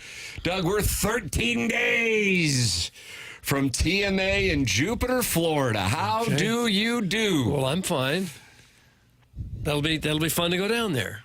I wonder if Arenado declined the trade to Houston so he could get a chance to sit at the picnic table. Wouldn't surprise me a bit. Which is no longer a picnic table, Martin. What is it? It's a circular table. I did an interview with a few guys in 2020 at these tables. Jackson's going to be setting the whole thing up. Jackson, how do you feel about that pressure? We'll endure. You know. Doug, that's inspiring. Were you there in the past? No, he's never been. Oh, wow. He's been to Jupiter, but hasn't done the TMA thing at Jupiter. Correct. Official response from the Cardinals earlier this month. We are a go for the baseball and non-PP talk version of the morning after. Wow. That, to me, is a shot at producer Joe, the Plowhawk, Iggy, and all of our wonderful questions of the day that Yadier Molina and Chris Carpenter in particular seem to really enjoy. Well, what were we talking about that day that Bill DeWitt Jr. came up and was standing right behind us waiting to go on? Dung beetles. We had an inappropriate conversation going on. That's certainly a matter of opinion as to whether or not it was appropriate. That was the first email I ever sent in as an emailer. That was me. You were the dung beetle? I was. Oh, wow. All of it unearthed right here. That's all. It's a little overboard. You can say you're going to rub honey all over my body, but don't talk about my mother. Mother. I think you're going to enjoy. I think Mason Wynn, Jordan Walker, Alec Burrows. I think these young guys have a little personality there. Yeah. Looking forward to it. Yeah, looking forward. We'll be doing the show from Jupiter, and you'll be able to watch it on YouTube, too. That's a first in TMA history. Yeah, we put in a request to interview Arenado. What's that? Have we put in a request yet to interview Nolan Arenado? Is there like a site where I do that? No, there is. It's like we probably ought to get going early with that. Like, is it like a? He's going to join us via Zoom from Fort Myers. Yeah, I don't know how that situation goes. Yeah. For YouTube purposes, a picnic table would be bad. You know, 4 people facing each other, no good. Circular table is much better. But what if we had potato salad? Good question. I really like potato salad, but it has to be mustard based. Okay. I don't like it mayonnaise based. Out of nowhere with I a take. like mustard based. 211 friends are gathered in the YouTube channel, including Don Pepe, and he has just issued the following statement. Tim has not read a single YouTube comment, and as the Don, I demand we must be read. Airlines team sponsor. Now I hope you don't read one for a week. What is this? This is a test. Maybe some. What? Don't tell us what to do. Well, no, I'm saying there's a little self-importance going on around. That's my brand, baby. Not just PP. Oh, but a couple of these. DJ Patty Cake says DPP. Are you saying TMA is starting to treat us like the rest of the shows? What is that? I don't follow they're that. saying that they don't get read all day long. On is that right? Really? That's what DJ Patty Cakes appears to be saying. Oh, I hate to hear that. Kind of need a decoder ring. We got a DPP, we got a TMA, we got a Patty Cakes. We will not be ignored. No, that's from DJ Patty Cakes. Doug, what a hire in Dallas. Brian Schottenheimer. They are excited about that hire. I bet they are. And glistening resume. Jerry Jones talked with the media yesterday, and I think this is going to interest you more than perhaps anybody. Take a listen. Okay, go ahead and hit the lever, please. There's a very low percentage of this that is smiles and glory holes. Glory holes? Very low percentage. What was the question? Again, Jackson, I'm just trying to decipher. He's an oil man, and a glory hole in the oil business is you drilled and you found a lot of oil. Tell yourself that. There's a very low percentage of this that is smiles and glory holes. Oh, so it's a very low percentage. So but that means they're not too excited about what they've drilled and found? Is that a reference to the Dave Campos era? Chan Gailey? I don't know. It's almost as if some people don't want to work for Jerry Jones. Why do you suppose they would have hired him? You talking about the glory hole? Not the glory hole. No, Schottenheimer. I liked him when he was on the Fish staff. Nice fellow. Yeah, he's a nice guy. He's a great guy. Sure. But I don't think you care if your coach is a great guy. You care if you win, right? Seems like they might have been out of options. I want to know if they offered Dion the job. I guess not. I don't know. So that means 2-8 will be in Boulder. Marshall Falk, for the record. Waiting for the confirmation on that. Yeah, I think that's going to happen. I think Dion and the Cowboys was an interesting idea just because the internet would have exploded. I mean, Orlovsky and Stephen A., that's all they would have been taught. You thought the Aaron Rodgers Jets thing was asinine. I mean, don't you think Jerry would have done that just for the talk? And then, so why it didn't happen, I'm intrigued. He may not have wanted Dion because Dion would have overshadowed Jarrah. That's interesting. Jarrah likes to be the star. And glory holes. And did you hear Stephen Jones? I think Jackson might have this as well. He really ticked everybody off. He's Jerry's son and the alleged GM of the team. And when he talked about their drought, which, Doug, is 30 years since they won, I think he even appeared in an NFC championship. And he did air quotes when he said this drought we have, as if, like, basically the fans are spoiled. Obviously, we're also evaluating where it didn't go right, in terms of, this drought that people say we're in terms of a championship game or a Super Bowl. And people say we're in. So it's not hard data.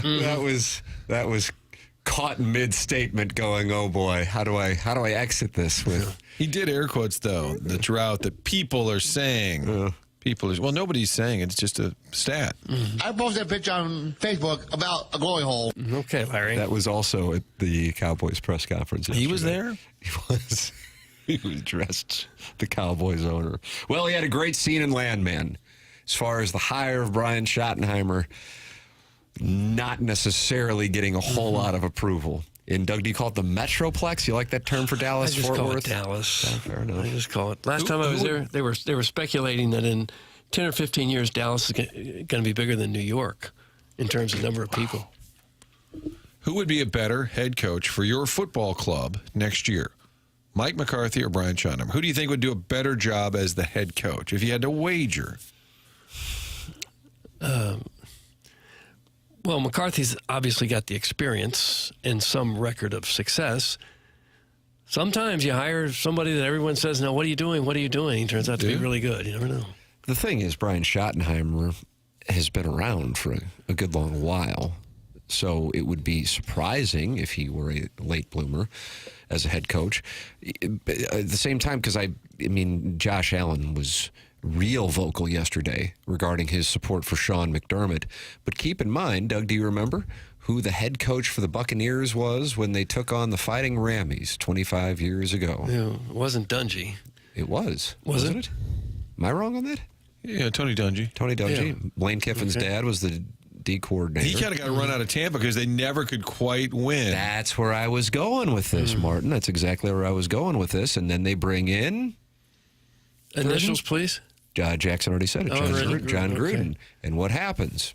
Goes to the Super Bowl with Tony's team. And ships it. Beats the hell out of Bill Callahan and the Raiders. And so I think that oftentimes there is some kind of messaging and or style that a coach has after a while that for whatever reason doesn't get them to the next level. Now, I would tell you that I think more often than not, the head coach gets blamed for things that, in the whole scheme of things, he can't do a whole lot about. But that, I think, is something that might be a parallel for what's going on in Buffalo. The thing, though, about Buffalo is they weren't expected to be in the mix this year. They actually overperformed expectations. But McDermott now is starting to get that label of a guy that just can't get over the hump, and that's something that happened with Dungy in Tampa, and then they bring in Gruden, and then they do win the Super Bowl. Schottenheimer would not fall into that category. He's a guy that's just been around but never been a head coach. Yeah. And glory holes. And glory holes. Okay. Well, and Micah Parsons, one of your biggest stars, came out immediately when they parted ways with McCarthy and said he was devastated. I just think it's a Jerry problem. It's pretty obvious that they can't figure out who the best coaches are to hire or assemble the winning roster. They haven't done anything of note other than get talked about nonstop, which is one of Jerry's goals. That's why he got the Rams in Los Angeles down. I truly revel in their their demise. Yeah, The absolutely. Cowboys? Yeah. I wish nothing but the worst for them. 7-10 this year, and they're in a tough division with Washington and Philadelphia there. Yeah. Caller Ellen says Mike Tomlinson. Discuss. Don't tell us what to discuss and what not to. LaDainian Tomlinson? I think she's saying Mike Tomlin in Pittsburgh has maybe stayed too long, or it's. I'm guessing Could be talking about LaDainian's time as a horned frog, though. Yeah. Okay. Boy, Did he finish in second in the Heisman? I don't know what place he Well, I mean, finished. she wanted us to discuss. I start discussing, and then you get mad. Good at me. player, It doesn't really seem- strong player. I had a Had a LaDainian nice Tomlinson, career. a powder blue Chargers jersey. It was awesome. I think my kids did too. Did we ever get the Terrell Davis cut from Canton? Jackson, you have it? Chairman sent it to me. Oh, you got it? Where you I talked don't know about if I have it, but I That know. was a strange answer. Chairman sent it to me. But it was like chairman can answer better than I. It was some file that needed decoding of some sort. A decoder Or ring. maybe decanting. I wanted to. Decanting. Is that wine? Well, I can't look up where LaDainian Tomlinson finished for the Heisman race Well, don't and worry play about your that. audio at the We same don't time. have to talk about him if we don't want to. Caller Ellen asked for it. What did she ask for? Talking about LT. But we think No, maybe she it was said Mike Tomlin. She said He was a Mike. finalist. Why do we get so easily thrown off base? One thing at a time, baby. All right, Do you have a problem with the guy who's 26 calling you baby? I kind of like it. Oh, Martin. God. Now Chairman's caller leaving. Ellen What says happened? autocorrect. It was Mike Tomlin. Oh, Everyone so in Pittsburgh doesn't wants care him about gone. LT. All right, I'll try to find it. She didn't ask about the Heisman. We did. We created our own mess. I would like to hear Terrell Davis talking about his father being stabbed while growing up in St. Louis. Oh, no. Find it. Well, let's vote. What would you rather hear, Tim? Boy, I do want to hear from Terrell Davis. I'm happy to talk Mike Tomlin. Or Kerry LT. Davis in here. All right. I think Smiles and Glory Holes is the name of a new park for stepdads in Jefferson County. That's Is from that right? Mr. Licks. See, I don't believe they exist. Maybe Pale should do his job. That's from Pele Blanco. Who the hell's that? What's that? Who's Pele Blanco? Doug, who is Pele Blanco? He's a I guess texter in the Air Comfort The Service. white Pele? LaDainian Tomlinson finished fourth in the 2000 Heisman Trophy that? voting, won by St. Louis's own Chris Weinke out of Florida State. They went Chris Weinke, Josh Heupel, Drew Brees, LaDainian Tomlinson. Wow. Michael Vick sixth in the voting that year. All right, next question. And Chris Winkie was quite a bit older than everybody else, too. Wasn't he like 26 That or 7? sounds right. 2001 Heisman Trophy winner, Eric Crouch, future St. Louis Ram. That's right. Jackson has the audio now. No, I do not. Oh, I thought I saw you turn like It's okay. Let's move on. I'm going to do it. I'm going to do it. You asked for it. I'm going to do it. Oh. This guy, Doug, it's fun to watch him perform his craft. Do you have time for a clarification, Tim? No. This guy's It's melting down over there. It is. It's getting away from him. I'm out on the You've had it, haven't you? Yeah, You've absolutely had it. I'm not just some magician that has audio No, you're coming out of not. every orifice of my body. Oh, now how do I explain that to my kids? You just threw him on the ice. Explain that. Yeah, you want to talk about it? You want to talk about it? You're no David Blaine. Is that what you're telling me? No, I'm not. I think actually Chairman is doing the Lord's work and grabbing it for me because And he just gave the thumbs up to you, shout Jackson. How out to the about Chairman. that? I need just a brief moment, just a second to shout out the Chairman and all he does because I truly would be in a bad place a lot more Are you often. worried you're going to Jupiter, you're handling the whole broadcast by yourself, sans Chairman? No, because Chairman, if I need some back here, he'll be ready to help. And What if the like he YouTube always goes is. down and me and Martin or Doug in the middle of just giving the hottest of takes? Then I'll battle that, you know. If a problem comes up, I What about face the it head wind? on. The wind comes up That I in can't, South Florida. That I can't do in much February. about. It's just going to be. It's just going to. Yeah, the winds are Or the cleaning of the cleats. That's one of my least favorite things. Yeah. In the background the whole time. Yeah, we're going to have a great year. It's just, you got to move far enough away from the In cleats. Jackson's mind, he's going to go down there and he's going to flush that 7-iron 142. But in reality, it's 4 hours a day, 101 ESPN. And they're coming for you. They're coming for you. They're coming for you. I got this audio. All right, We're playing it. Here you go. All right, good. Although my dad didn't toss around the words, I love you often. Through his tough love and discipline, I knew he did. I knew he never wanted me. I knew I never wanted to live the life he lived as he grew up on the tough streets of St. Louis. And more than once, he'd been shot or stabbed. No. It's unbelievable. Thank you, Chairman. I think I was sitting with Mo Drummond, and we're like, "Oh, St. Louis." I didn't know he had any connection to our town. Tourism Bureau. And then Multiple times, more than once, shot or stabbed. Oh, I think we might have to give up. Terrell Davis, Hall of Fame, Denver Broncos running back in Canton, wearing the gold jacket, mentioned St. Louis, bully for us, except what did he say, Jackson? Said his dad was shot or stabbed multiple times. As he grew up on the tough streets of St. Louis. And more than once, he'd been shot or stabbed. Oh, gosh. Why didn't the Hall of Fame edit that one out? Well, it's nice that they have the John Williams score going on behind it. Doug, we just can't get a punt to fall. Ladies and gentlemen, Willie, where's the audio? Somebody was asking Willie to find the audio. That's when they really get the show. I told Willie to play it. I think that was a clip of O.J. Anderson. That spring wind is going to beat the hell out of Jackson's wimpy 7-iron. You bringing your clubs? Sure, I'll bring my sticks. There you go. Yeah. There you go. That's the spirit. Absolutely. Well, bring your clubs and get them ready at the SSM presentation. SSM Health welcoming the St. Louis Golf Expo starting this Friday through February 2nd at the St. Charles Convention Center. Get 10 rounds of golf, free balls, and Ascension Charity Classic tickets while they last. Shop big brands with Pro-Am Golf in the testing and fitting zone.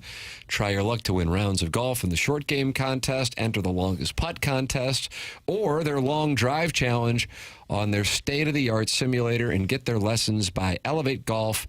And if you get thirsty, you can stop by their 19th hole and grab a beverage. It's January 31st through February 2nd. Tickets are available online at stlgolfexpo.com. That's this weekend, starting on Friday.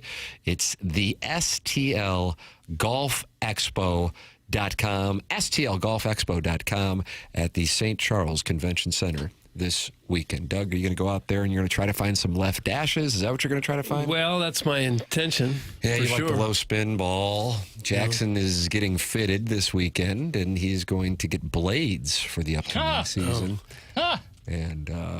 And Doug, you're going to wear 2 gloves like Aaron Ryan. I might. I did have a wedge repaired a week or 2 ago. Oh, yeah? That treacher. Really looking forward to playing with this new wedge.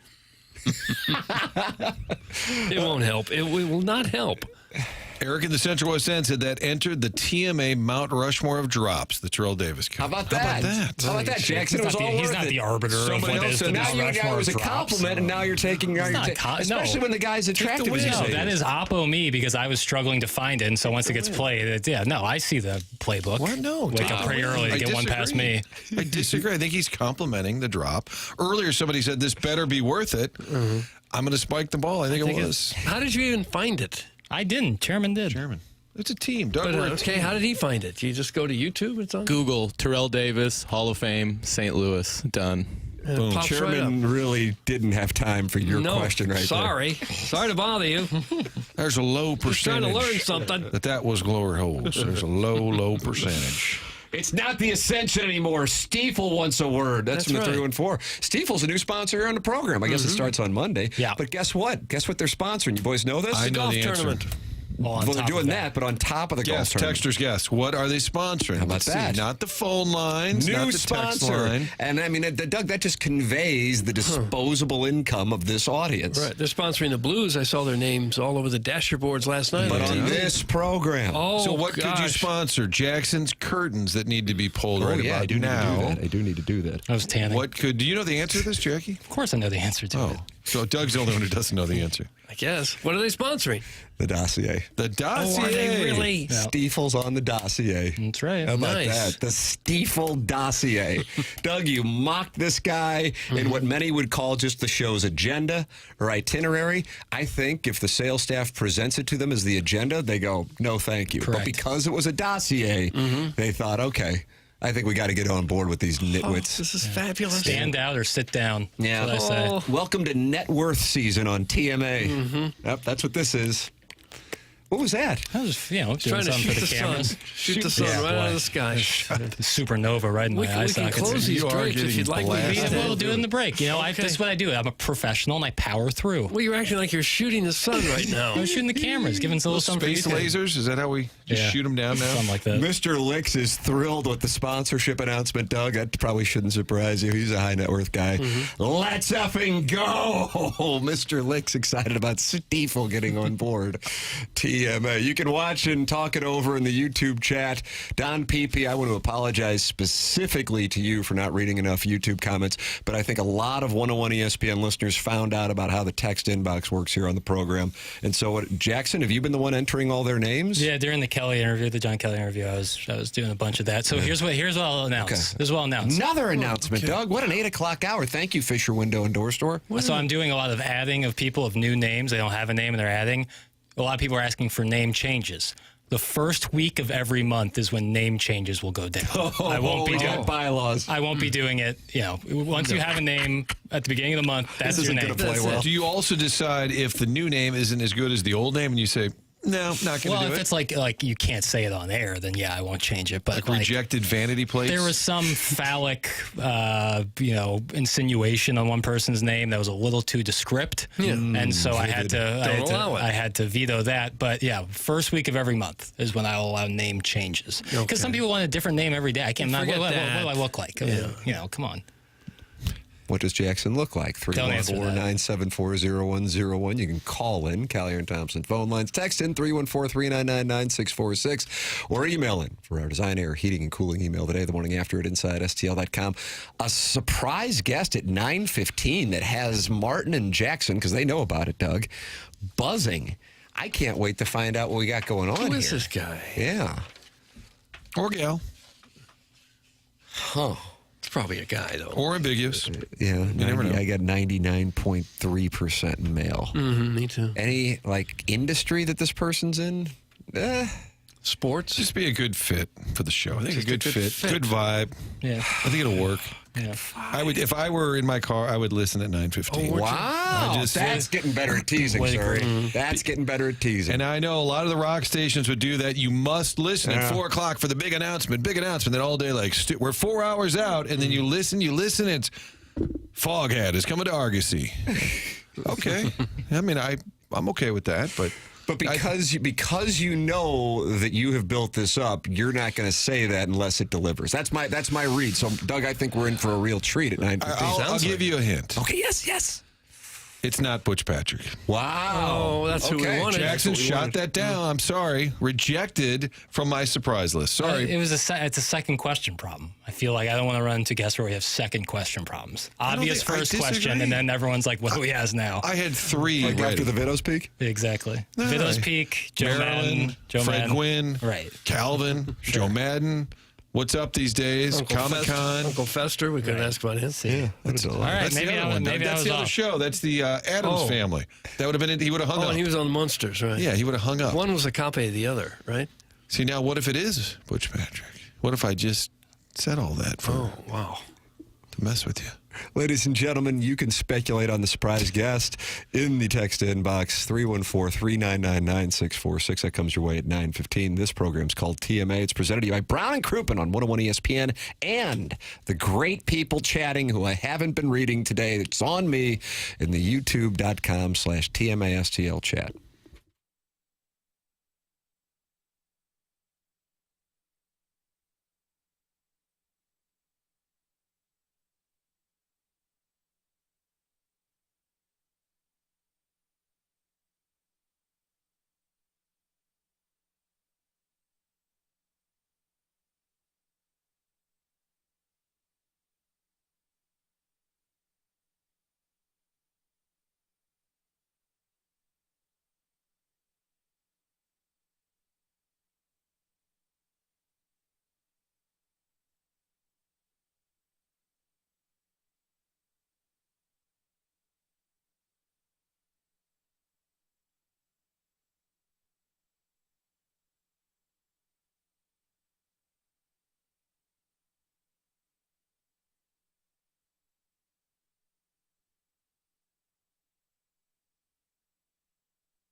This is Action Jackson with a SportsCenter update brought to you by Saliga Heating and Cooling. The Blues lose last night to the Vancouver Canucks. A little bit of a break for the Blues as they will not come back until Friday evening when they take on the Colorado Avalanche. Pre-game at 7 p.m., puck drop at 8 p.m. right here on 101 ESPN. That was another SportsCenter update brought to you by Saliga Heating and Cooling, an independent American Standard heating and air conditioning dealer.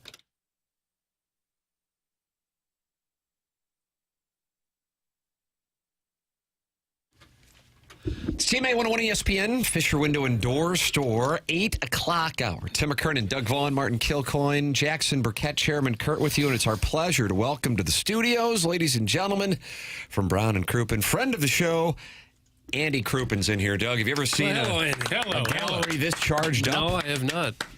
Not lately, for sure. When did you start going by Action Jackson? Is that new? Yeah, he's a big Carl Weathers guy. That was a great movie. Yeah, with Vanity. How do you like your ribs? Vanity? Remember Vanity? Was that one of Prince's girlfriends, Doug? Vanity? We can share a mic here. I'll come over there. Oh, that's right. Jackson's doing the Nell thing. Oh, that's right. Or he doesn't. He has to hold up a chalkboard. Martin, we're having a wonderful conversation off air that I don't know if we can carry that portion of it over. But Martin, that weaved into another conversation that you wanted to ask Andy about. And I've been watching this show. I think it's on Peacock, might be on Hulu, about Sean P. Diddy Combs. P. Diddy. Called Making of a Bad Boy. And Martin, you have a question on. Yeah, I don't want to get too deep dive into the Diddy stuff, but I am wondering about bail, because obviously this guy's got gobs of money. Is it totally the judge's discretion? Can you sit there and say, it'll be $1 trillion, it'll be $50 million? I mean, yes. But I'm not sure if the judge could say $1 trillion. Now, maybe a judge could, and sending the message that obviously if they say $1 trillion, I think probably they don't do that just because it seems ridiculous and they might as well just say no bail. So in this case, it's probably no bail. That's right. I think you fight that as a lawyer? Like, hey, I got to get my guy out of there. He's got parties to throw. I'm certain there's a way to appeal that, and if they do. But I think it would. I think it's a high standard. I think you would have to prove that there was an abuse of discretion. And I think with Diddy, there are a variety of reasons why they would deny bail. I think with him, they were really concerned about witness tampering because I think he had a long history of doing that, and it's continued. In fact, I don't know. Did we talk about this? Stop me if I already told this story. But my brother started this TikTok page pretending to be sort of a Diddy insider. Did I talk about this? No, I don't recall this. And it's, it's satire, but a lot of these followers don't realize it's satire. Anyway, so he got probably about, I don't know, a couple 100,000 followers on TikTok and gives these updates, and it's nonsense. And so, was this prior to all the trouble, or no, is this since very the trouble? Since the pretending like he has inside information about what was going on.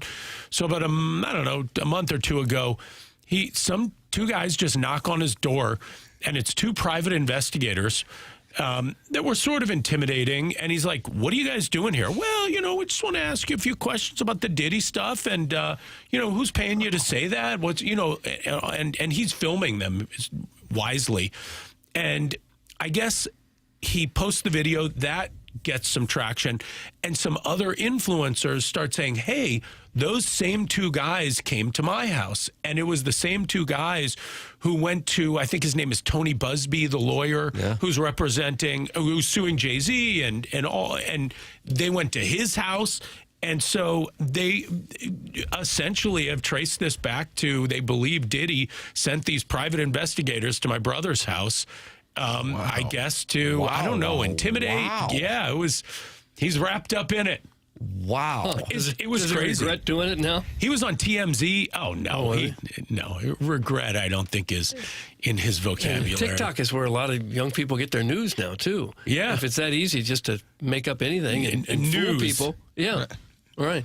It's frightening. So it didn't spook him at all, huh? I think it spooked him, but it didn't stop him. Were they presenting themselves as authorities, like legal authorities? They said they were investigators, and they were like these. Hey, no, we just got a couple questions. I don't know what's weird about this, but they he's got like in his they like came in through his back alley and slid open this kind of fence gate and knocked on his back door. And like, if you knew his house, you would understand that it's weird to find your way back there. Anyway. Wow. Yeah, so we'll see what happens. So Diddy's staff is out there doing their best to assemble information. Yeah, allegedly. Allegedly, these were people. But I mean, think of this. You're an insanely wealthy person worth, what, $500 million. You're in jail fighting for your life. There's a good chance you will never see the outside of a prison again. What's $300 to send a couple investigators out? Yeah. And you're bored. And you're in jail all day. I mean, I can see it makes sense that he would do this. And he saw your brother as some sort of threat? No, I guess he was saying a lot of stuff, pretending to be an insider, getting a lot of traction. And I think there was maybe a question as to whether or not somebody was putting him up to it or paying him to like who's out to get Diddy. They want to get to the bottom of it. Yeah, or was somebody feeding him information? And also maybe a little bit of intimidation to for all get your him to stop. Diddy questions. It's 222-2222. That's right. Or That's if right. I ask if Fox, you field these throughout the day at Brown? All day. We can hardly get anything done. We've shifted gears to mostly Diddy question answering. I got this from Jimmy Recaps in the text inbox, Andy. What is Andy's brother's TikTok handle? I got to check this out. Secret Service Sam. Secret Service Sam, right? Doug. You like alliteration, don't you? I don't mind it. Secret Service He pretends Sam. he's a Secret Service agent, but which doesn't make any sense because Secret Service Sam. Yeah. he should text into the show. Is that taken, Tim? Secret Service Sam is available. Secret Service Sam, yeah. And, I found out that a woman in our office, and I don't want to name any names, but is married to Carlos Spicy Wiener. Unbelievable. What a moment. Carlos Spicy Wiener, Andy, I believe will someday be in the TMA Hall of Fame, and I would imagine he would bring his wife. You're only allowed a +1 because it's exclusive, Doug. It's done at Log Cabin. I guess I can say that. Is Stratford Inn not available? That's correct. Once Stratford shut down, we went to Log Cabin. And that means that she will witness his speech. And the speech, as Doug always says, go a minimum of an hour when you go into the TMA Hall of Fame. When I heard about this. Yeah. Well, we were at an attorney dinner. We had dinner with all the attorneys. And we were talking about TMA, and she mentioned that her husband was not just someone who texts in, but somebody, high level. Big shot. Greatness. Absolutely. Greatness. HOF. You may know my husband, Carlos Spicy Wiener. That's kind of how it went. I was like, wow. Guys, is Diddy Martin's surprise guest at 9:15? That's from the Pope. And Doug, as you know, he can really roll the rock. Is it Diddy? Are you kind of getting us ready for this? We have a surprise guest. What would the initials be if you guys asked me for Diddy? Would it be D? PPD. SC? P Diddy. Puff Diddy? Sean P Combs? Diddy? SC? I could throw you a lot of curveballs there. Yeah, so that'll be a big get for us. Andy, you might want to stick around for that one. Yeah.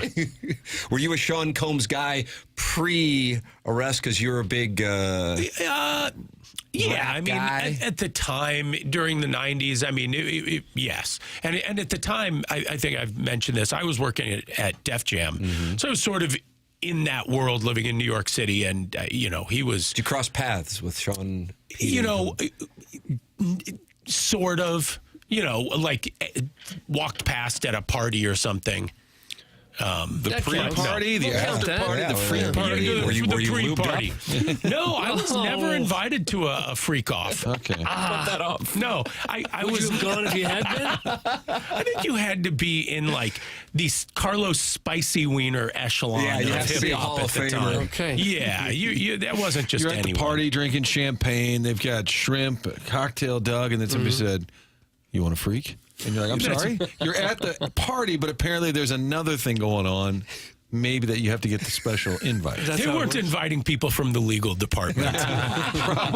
Probably fair. Although I remember one time I'm in the legal department. And they say, hey, you got to run downstairs. Method Man needs somebody. The weed guy is down there, and he doesn't have a lock for his bike. So you got to run down and watch his bike.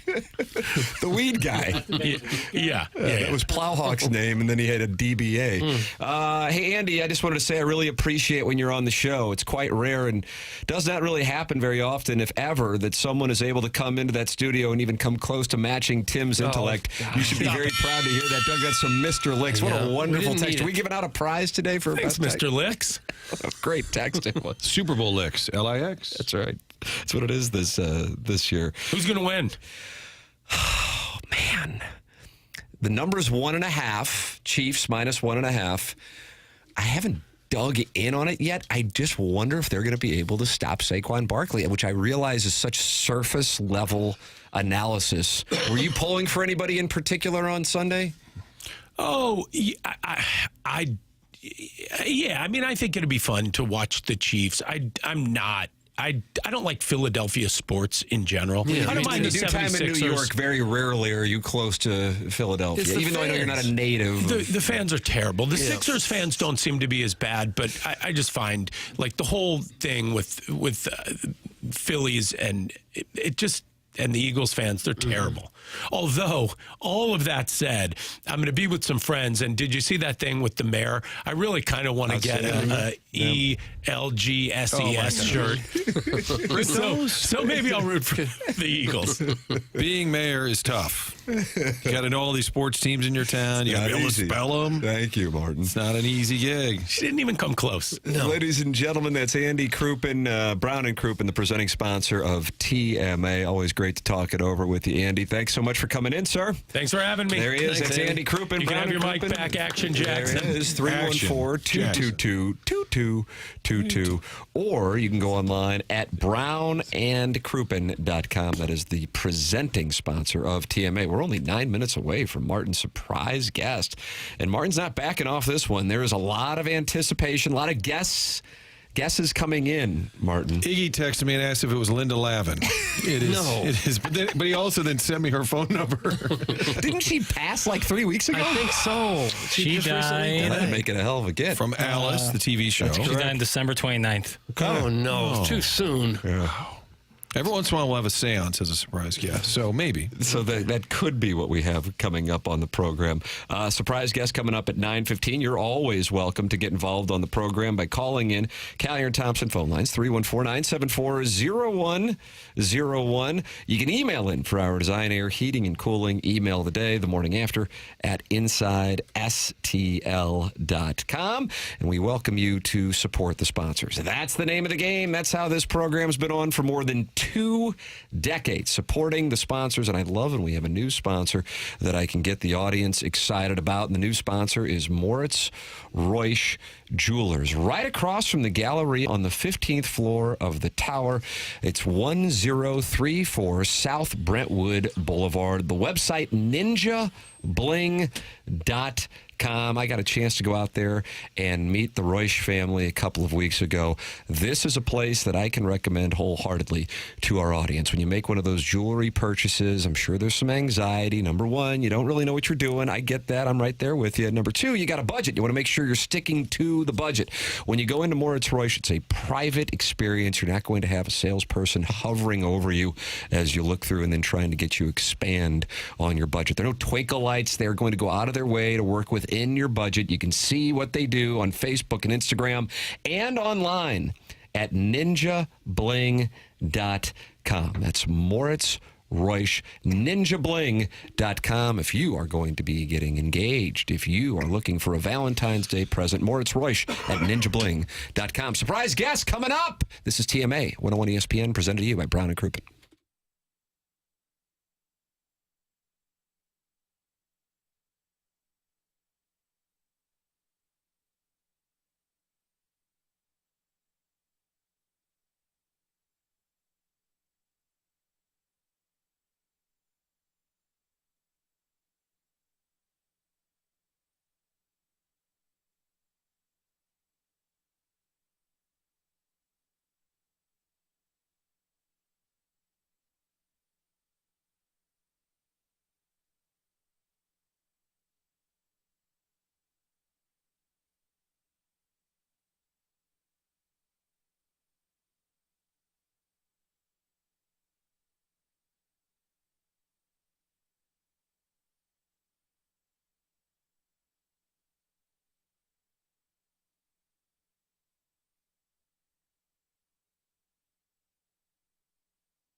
Surprise, surprise, surprise.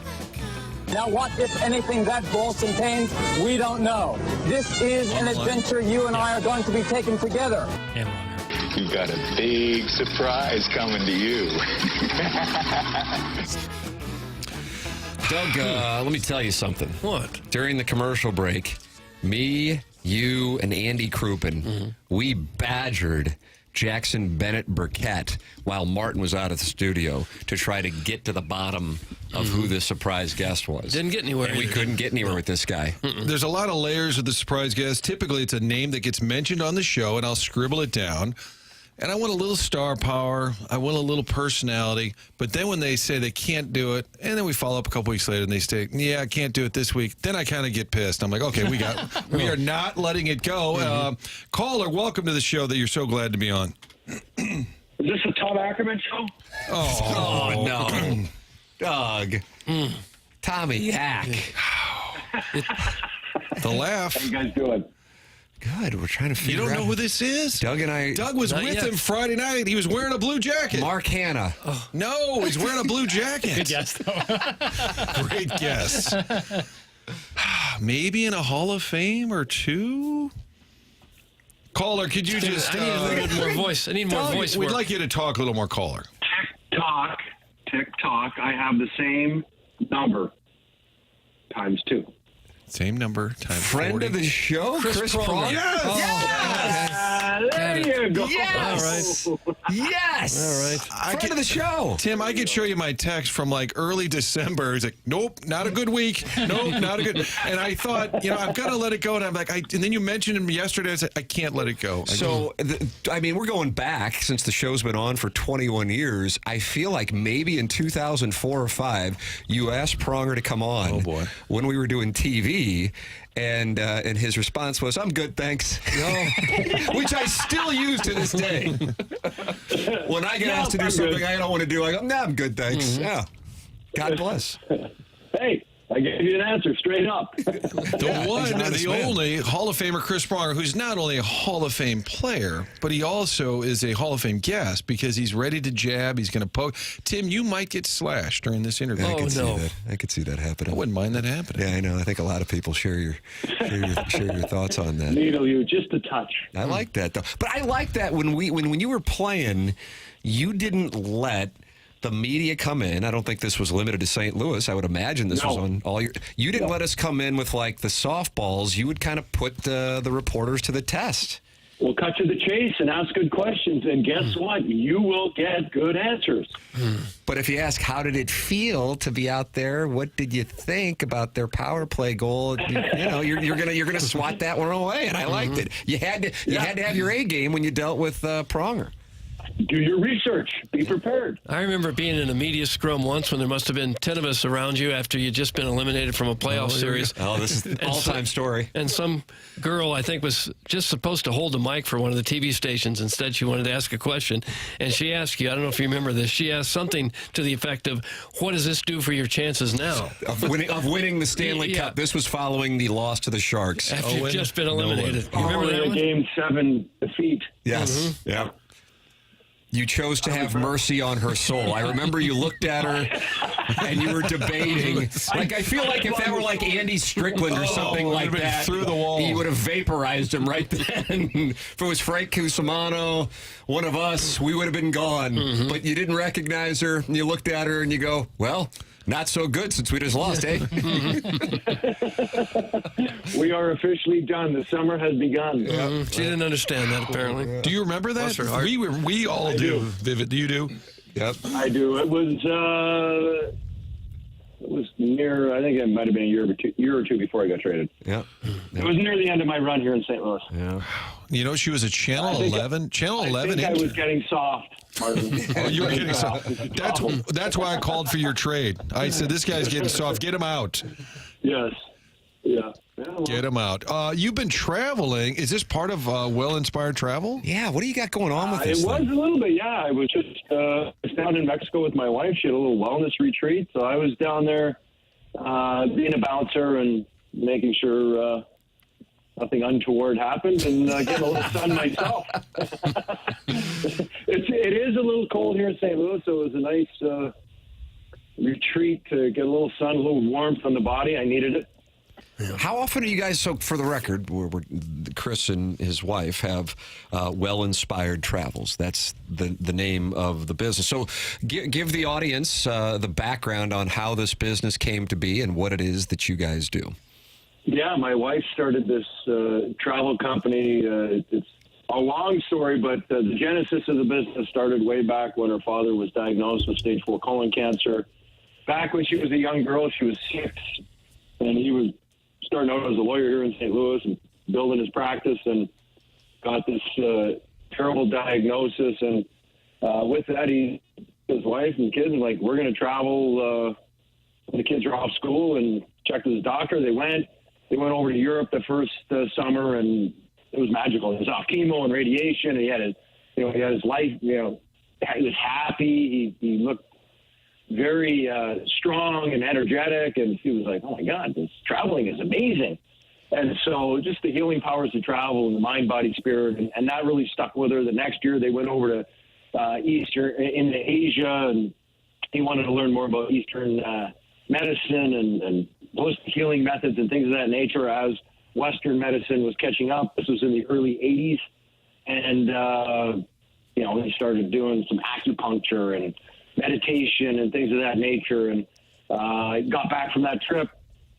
The doctor found had a very new operation that was going to save his life, very radical.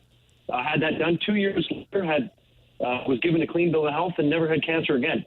So just from that standpoint, the understanding of what travel can do for you and all the rest of that, she it really stuck with her. And then as they continued to travel, we started traveling, and she started looking for, this is in early 2000 when the broom closet was the gym at these local hotels and whatnot. So the health and wellness industry wasn't what it is now, but we'd go eat. I was in the middle of my career and needed to train and eat properly and things of that nature. And she would go find those places for us to go visit because she loved to travel. And as my career was winding down, her father got sick, and we had 3 young kids, and her mom got sick, and then I got hurt, and all this stuff was going on. And so she really needed to dive into her health and wellness and learn more about that and really kind of dig into herself. She had a lot going on with everything around her, and then came up with the concept of starting this wellness travel business and really kind of digging into biohacking and biorhythm and things of that nature that she works on now with a lot of clients and women that want to kind of level up and live a much healthier life later on in life. How long did her dad live after the early diagnosis? Oh, at least 35 years. Yeah, he passed away in 2012 when we moved back to St. Louis, which was one of the reasons why we came back. She was able to spend a couple months with him before he passed away, and she was able to be here for Mom and whatnot. So it's been it was a long journey. He had a lot of health complications from it, but lived 35 plus years after that surgery. So it was that's it. Your wife sounds very smart. You must have really married up. Yes, I did. I thought you moved back because you missed Strickland. That's what I always heard. Well, that was this. 1A was this, but 1B was okay. that. That was 1B. Your health is actually, I won't call it a miracle, but you were in a bad spot with the concussions. Are you 100% now? I don't know if I'm ever going to be 100% as I was prior to the injury and, just the wear and tear of playing 20 years and 16 surgeries and whatnot. But, no, I feel pretty good. Try to eat as healthy as I can and as clean as I can and try to work out 5 or 6 days a week and just, keep motions lotion, as I like to say, and keep the body moving. My body tends to seize up when I'm not doing things and being active. So try to do something every day just to keep the body moving. Now, are you doing anything in the hockey world? Were you scouting for a little while? I feel like you would just show up at games and pretend to be working. I I did work for the NHL for 3 years in the Department of Player Safety. Ironic. And I was assistant to the general manager in Florida for 3 years. Yeah. And then I said, okay, that's enough for me. That'll wrap it up. Yeah. And now just trying to get back to try to do a little bit of broadcasting work at Amazon Monday night last night, the Blues game against the Canucks. And, just kind of working on that side of things and doing a lot of speaking, public speaking, working on that speaking platform that I've been building on for the last 18 months. So it's been busy planning and kind of putting things into place, and now I'm about to kind of launch everything, so it's exciting. Chris Pronger, our surprise guest here on 101 ESPN. Nobody's more surprised that he's on than he is. All right, so you were doing some broadcasting work last night. As you might imagine, Blues fans this morning are despondent, actually. I think this may be the low point of the season after the homestand. What does your trained eye see from whether it be last night's festivities or if you did get a chance to see the games against Vegas and Dallas as well? I watched the Dallas game in the lead up to last night's game, and I've seen a few other games along the way. You know what? I think, Jim Montgomery before the game talked about having a sense of urgency, getting off to a good start, et cetera, and they certainly did not do that. And I think you see Braden Shen go out, fight JT Miller right after that first goal to try to change the momentum and get the team going, and not long after that, they go down 2-0, and it was they came out in the second period about halfway through. They had a little sense of urgency. They seemed like they were tilting the ice a little bit, but I think it's just very inconsistent right now. And I don't know if they know what their identity is, which for a team in the position they're in is tough. Yeah, what can they do to get it turned around? It does seem like they need to play with a little bit more of an edge in their game, but how do you get that? You're asking the wrong guy. Oh.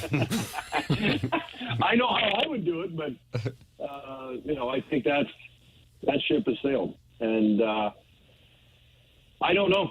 I really don't know. I look at their team; they've got a lot of really good pieces. I don't know if they're working in sync right now. They're on the perimeter a lot. Again, Jim Montgomery talked about, and every team. By the way, every team talks about this. You got to get inside. You got to get to the top areas. It's a willingness. You want to score goals. If you want to score goals, you got to go in front of the net. At this stage, with the way teams play and the way they collapse, they got the 5 of diamonds and the way they block shots and et cetera, and close out the shooting lanes. You have to get to the front of the net. You have to be around the net. You look at every goal that was scored last night; they're all around the net, or there was traffic in front of the net. And if you're unwilling to do that, or you don't have players that are willing to do that, and teammates that are going to, take the punishment or take the pucks, et cetera, in some players' cases off the face or what have you, if you're unwilling to do that to score a goal, it's going to be hard. And as we get later on in the season, as we know, it only gets harder to score as the games get tighter and more meaningful, and the playoff races tighten up. And every game, every 2 points, every point is so valuable. It becomes that much harder. So it's going to be. After that loss last night, it's going to be a tough road to hoe to make up ground, as all these teams in the second half, after the Four Nations, are all going to be playing each other. There'll be very few games against the Eastern Conference. So they're all playing one another. They're all, moving up and down in the playoff race. So they're behind the 8 ball right now. We were talking to John Kelly earlier, and I was talking about the need for maybe a little more grit. And I wasn't talking just fighting or adding a fighter. I know that mostly is gone in the game. But in the room, can you tell when your team needs that added DNA? It could be a glue guy. It could be a fourth-line guy. But just do you always know chemistry-wise, hey, we're just not quite all on the same page? I think it's more, with team toughness, compete. I was talking to somebody last night about this. It's not about fighting and hitting. It's about competing for loose pucks. It's about winning loose puck battles. Going into the corner and coming out with a puck. It's not about who punches hardest. And that unfortunately, that part of the game is gone. And we have to get past that. It's about compete. It's about the tenacity and grit, whether it's in front of the net, in the corners, at the blue lines, getting pucks out, getting pucks in, the willingness to take a hit to make those plays. And I don't know what type of jam that they have, and they certainly haven't shown it to date. You know, certain players have, but I don't think it's become a team identity yet. And I think that's what they need to find is that bond amongst them. Like, they're willing, they believe in themselves, they believe in the group, and they believe that they can accomplish these things. You know, and so I think that's kind of where they're at. You know, they're a young team, but so's a lot of other teams in the league. So to use that as an excuse, I think, is probably not the right idea. You said after 3 years as an assistant general manager, you'd had enough. Is there anything that would bring you back to the game, get you involved again? I'm doing it, broadcasting. You know, I think that's where the analysis of the game and walking people through, whether it's, you know, last night, you know, it's Canadian, you know, Amazon Hockey in Canada.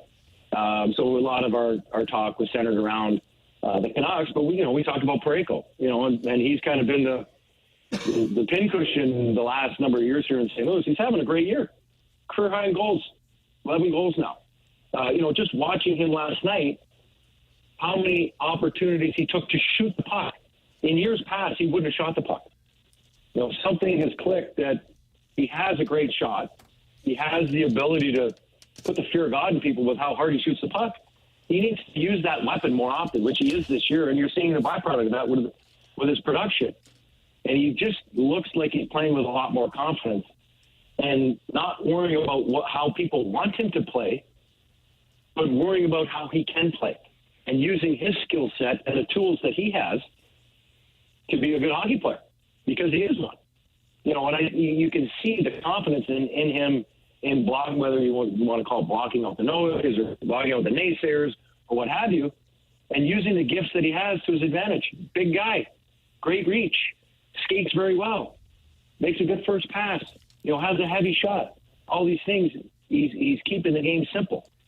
You know, and then we looked at Quinn Hughes a lot, you know, very dynamic player.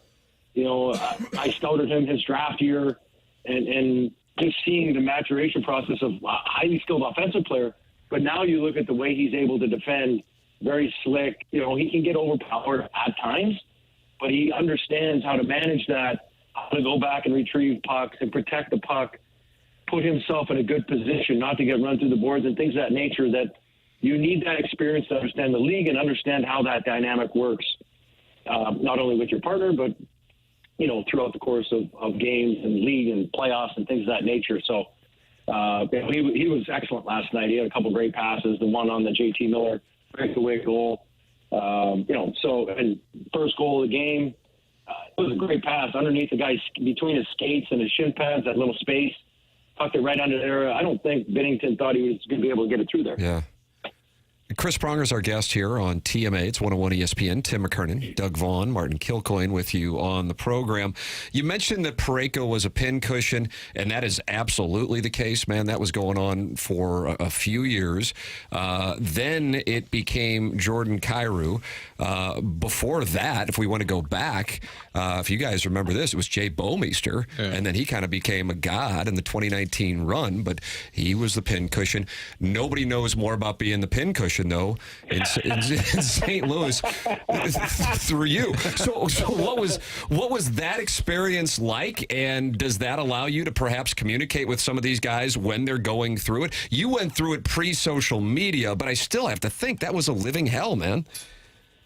It was tough, you know, but as I tell people, you know, having gone through that experience and come out the other side, it only makes you stronger. Yeah. It builds the resilience and grit that you need to be successful. And you know, when you face those types of adversities and you grow from it and you get better and you learn from them, there's nothing. Having gone through that experience, nothing was going to be as bad as that was, because it was terrible. And, I mean, it was awful. And there were a lot of late nights, Thursdays and Saturdays after games getting booed that, you know, were not, you know, depression or what have you. I mean, I don't know. I mean, back then, maybe not. Maybe it was just I needed to just turn the page, and you start worrying about making mistakes, knowing what's going to ensue, instead of playing the game and allowing your talent to come to the forefront.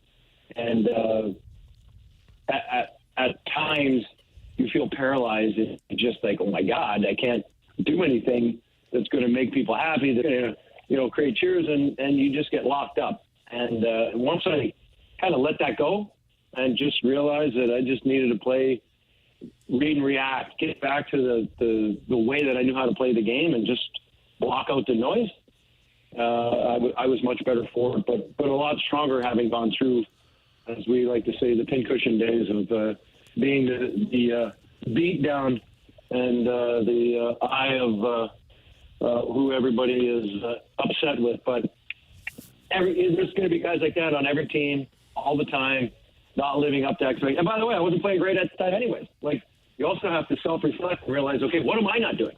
Okay, these people are upset, and maybe it's unjust at times. But what do I need to fix, and what do I need to be better at? And have a little self-reflection and look in the mirror like, okay, I'm not dedicated enough in the gym. I'm not leaving it all out every single night. What changes do you need to make to get your game to the level that not only you expect, but everyone else expects as well, and your teammates expect, and your coaching staff, ownership, management, fans. And then once you start living up to your own expectations, which should be higher than everyone else's, you're going to become successful. Well, Chris, on behalf of the entire city and our unplowed streets and all the fans, I'd like to apologize. We love you, and we're glad you stayed. It's been a journey, and if you were going to make whiskey, you should probably call it Journey. There you go. Yeah, it's somewhere around here, isn't it? Yeah. He's got the Canadian whiskey, Journey. Pretty tasty. Guess what, Tim? It's got a little spice to it, like Prong's Game. It's got a little edge to it. Sandpaper in there? No sandpaper. A little grit in there. A little grit. A little grit.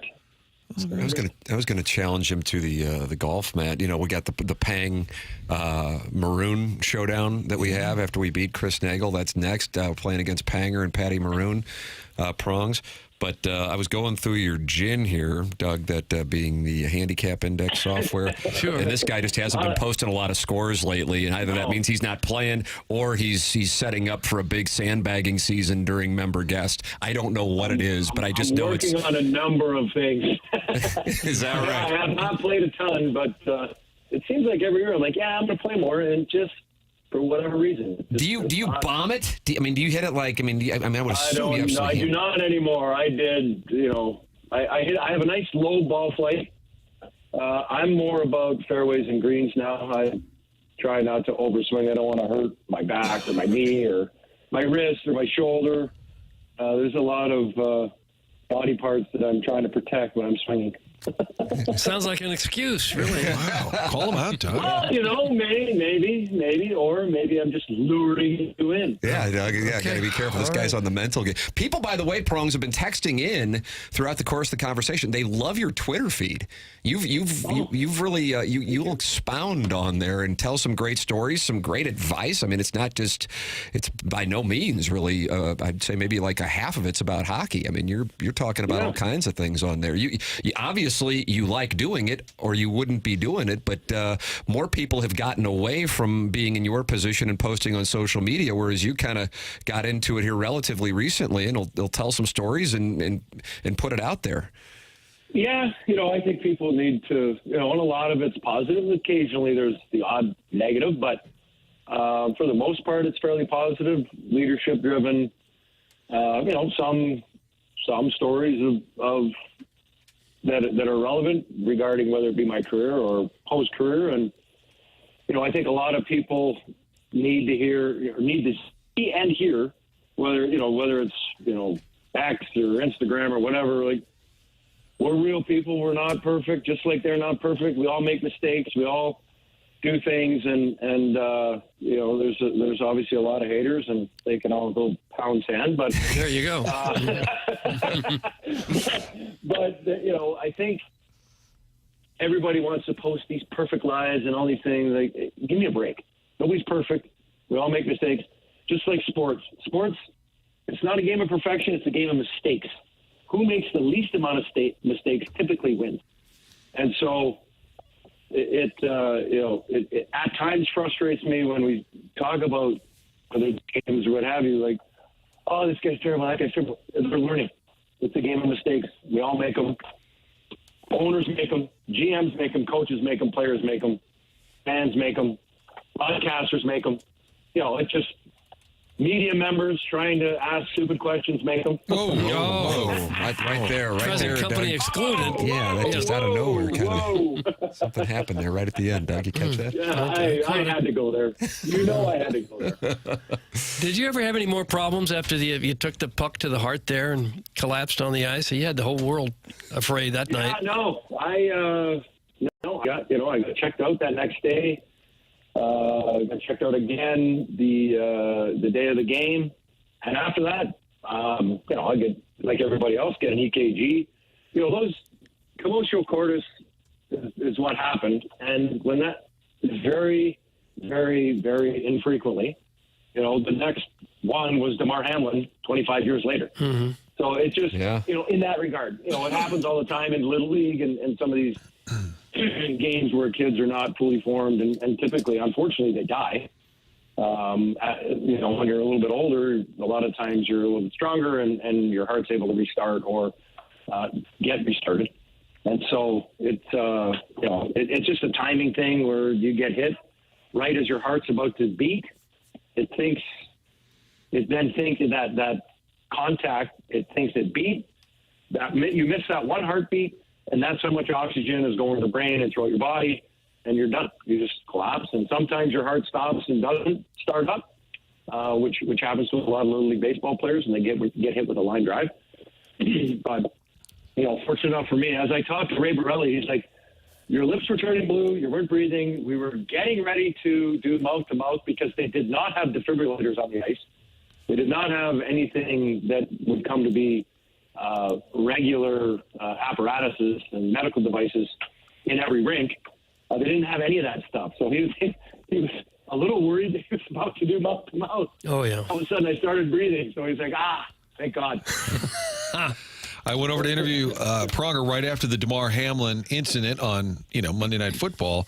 And, of course, Prong's very serious type. He goes, let's go here. I've got Inside Edition waiting at the bottom of the hour. You were making the rounds. He kept me on task, Tim. It's the one, the only, the Hall of Famer, Chris Pronger. What a surprise guest. It delivered. Wonderful guest.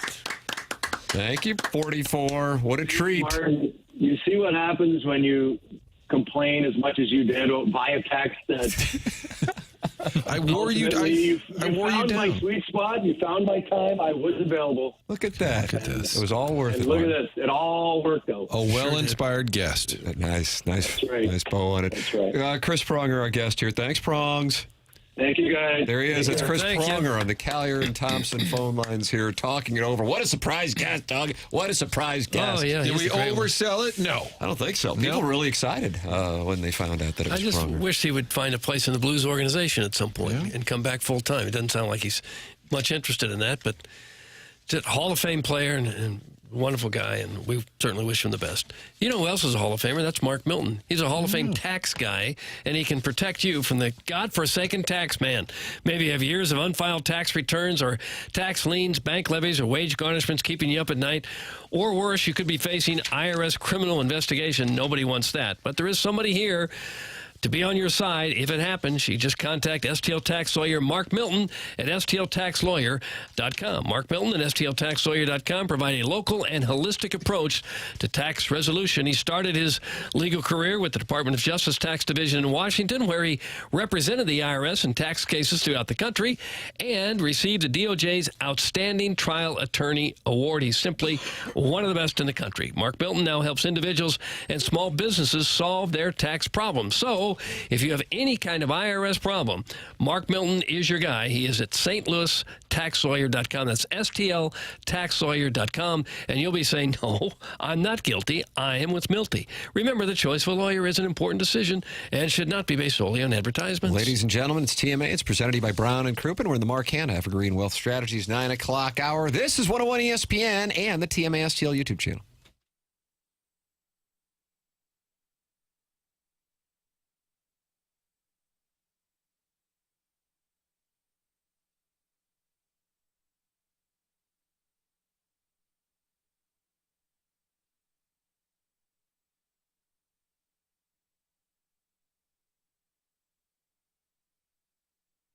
Michael's Flooring is online at igotflooring.com. igotfloored.com. That's igotfloored.com. Michael's has been family and locally owned for over 30 years, and he takes pride in helping and make sure his employees are happy and make a great living. His passion's flooring, and when you order from him, he wants you to have the best experience for the best price, and that's why he's making sure he gets the best installers and giving them $7 a square yard, which is incredible compensation in this industry. If you are interested in that, go to igotfloored.com, and that's how you can find out how you can work with Michael at Michael's Flooring. They have it all, but carpet's awesome, and it's back. They have so many varieties of all flooring and have 3 easy-to-get-to locations in St. Louis, Creve Coeur, Darden Prairie, and St. Peter's. There's a reason he's continued to grow through the 31 years at Michael's Flooring. Employees love working for him, and customers love the service and product they get. Come see why people are loving getting floored by Michael, and make sure you visit igotfloored.com.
Haven't heard this in a while. Joshua.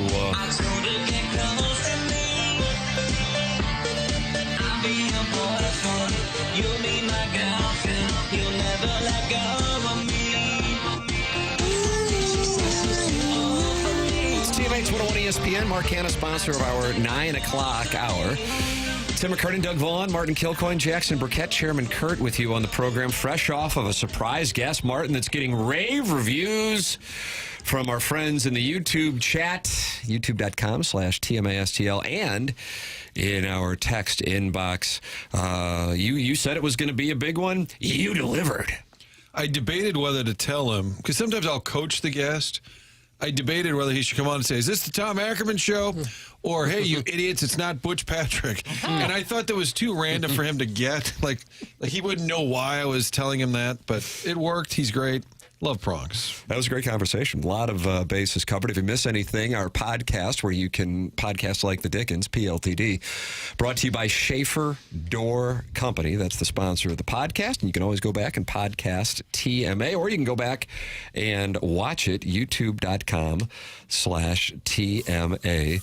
STL, Design Air, sponsor of our email today. Coming up in about an hour, Pestus from Festus threw his backing behind the self-made stay-at-home Ledoux mom. That is a big endorsement. That is a big endorsement to get the self-made stay-at-home Ledoux mom, trying to make history, becoming the first lady to ever win the Design Air Heating and Cooling Email of the Month, leading Buck Swope by 1 and Misty Plops by 2. So this is going to be really fun at about 10:50. Good times. Yeah, it's going to be really fun. Martin, you don't know anything about Design Air Heating and Cooling, do you? Love Design Air. Yeah, Seth. I mean, you listen to that interview, you're like, wouldn't you want to sponsor this show? Like, surprise guests like that. Yeah. Think about it. We didn't get Linda Lavin in time, but we got Chris Pronger.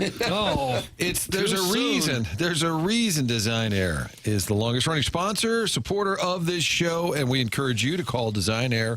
You can get to the spring. They start throwing on the AC. Is it going to work right? Get it tuned up. Furnace this time of year. Is it working right? If it's not, one place to go. That's designairservice.com. That's the website. Pretty simple. Book your appointment online whenever the HVAC isn't working. It's not something you're going to experiment with. Get the pros, get the team that's been around since 1904. Fourth generation St. Louis business. Seth and his family, Seth Goldcamp and the family, have been taking care of folks for a long, long time. Trust us when we say you can trust them. It's designairservice.com. Sponsor of the email today, the morning after at InsideSTL.com. All right, what is this Mad Dog audio? I can't wait to hear it. Mm-hmm. So Mad Dog had London Fletcher on his program. Former Rand middle linebacker. And .com. Because he's always online. Right. And safe to say that Mad Dog had some of his history, maybe his memories on what it used to be. A lot of his fans, he often talks about taking edibles, some THC. People were theorizing that maybe he got into them a little early this day. Here's London Fletcher on Mad Dog Russo's Sirius XM show. You heard from Vic yesterday on the Bills, Carucci. Here's London Fletcher. First off, if you go look at his career, the durability is just absolutely outstanding. And we know he made the great tackle to end the Super Bowl there in Atlanta against Tennessee at the 1-yard line. A clutch tackle if there ever was one. Does all the Redskin games now, and he has Commanders games now as he joins us. Of course, the great tackle. Let's spread the love to you, too. That was Mike Jones who made that tackle, Chris. It's Mike Jones. That's right. It was Mike Jones. I apologize. I have to give Mike Jones the credit. Of course, he made the great pass play Warner did down the right to Isaiah the wide receiver. I forget his last name. Isaac Bruce. Yeah. Isaac Bruce, the Hall of Famer.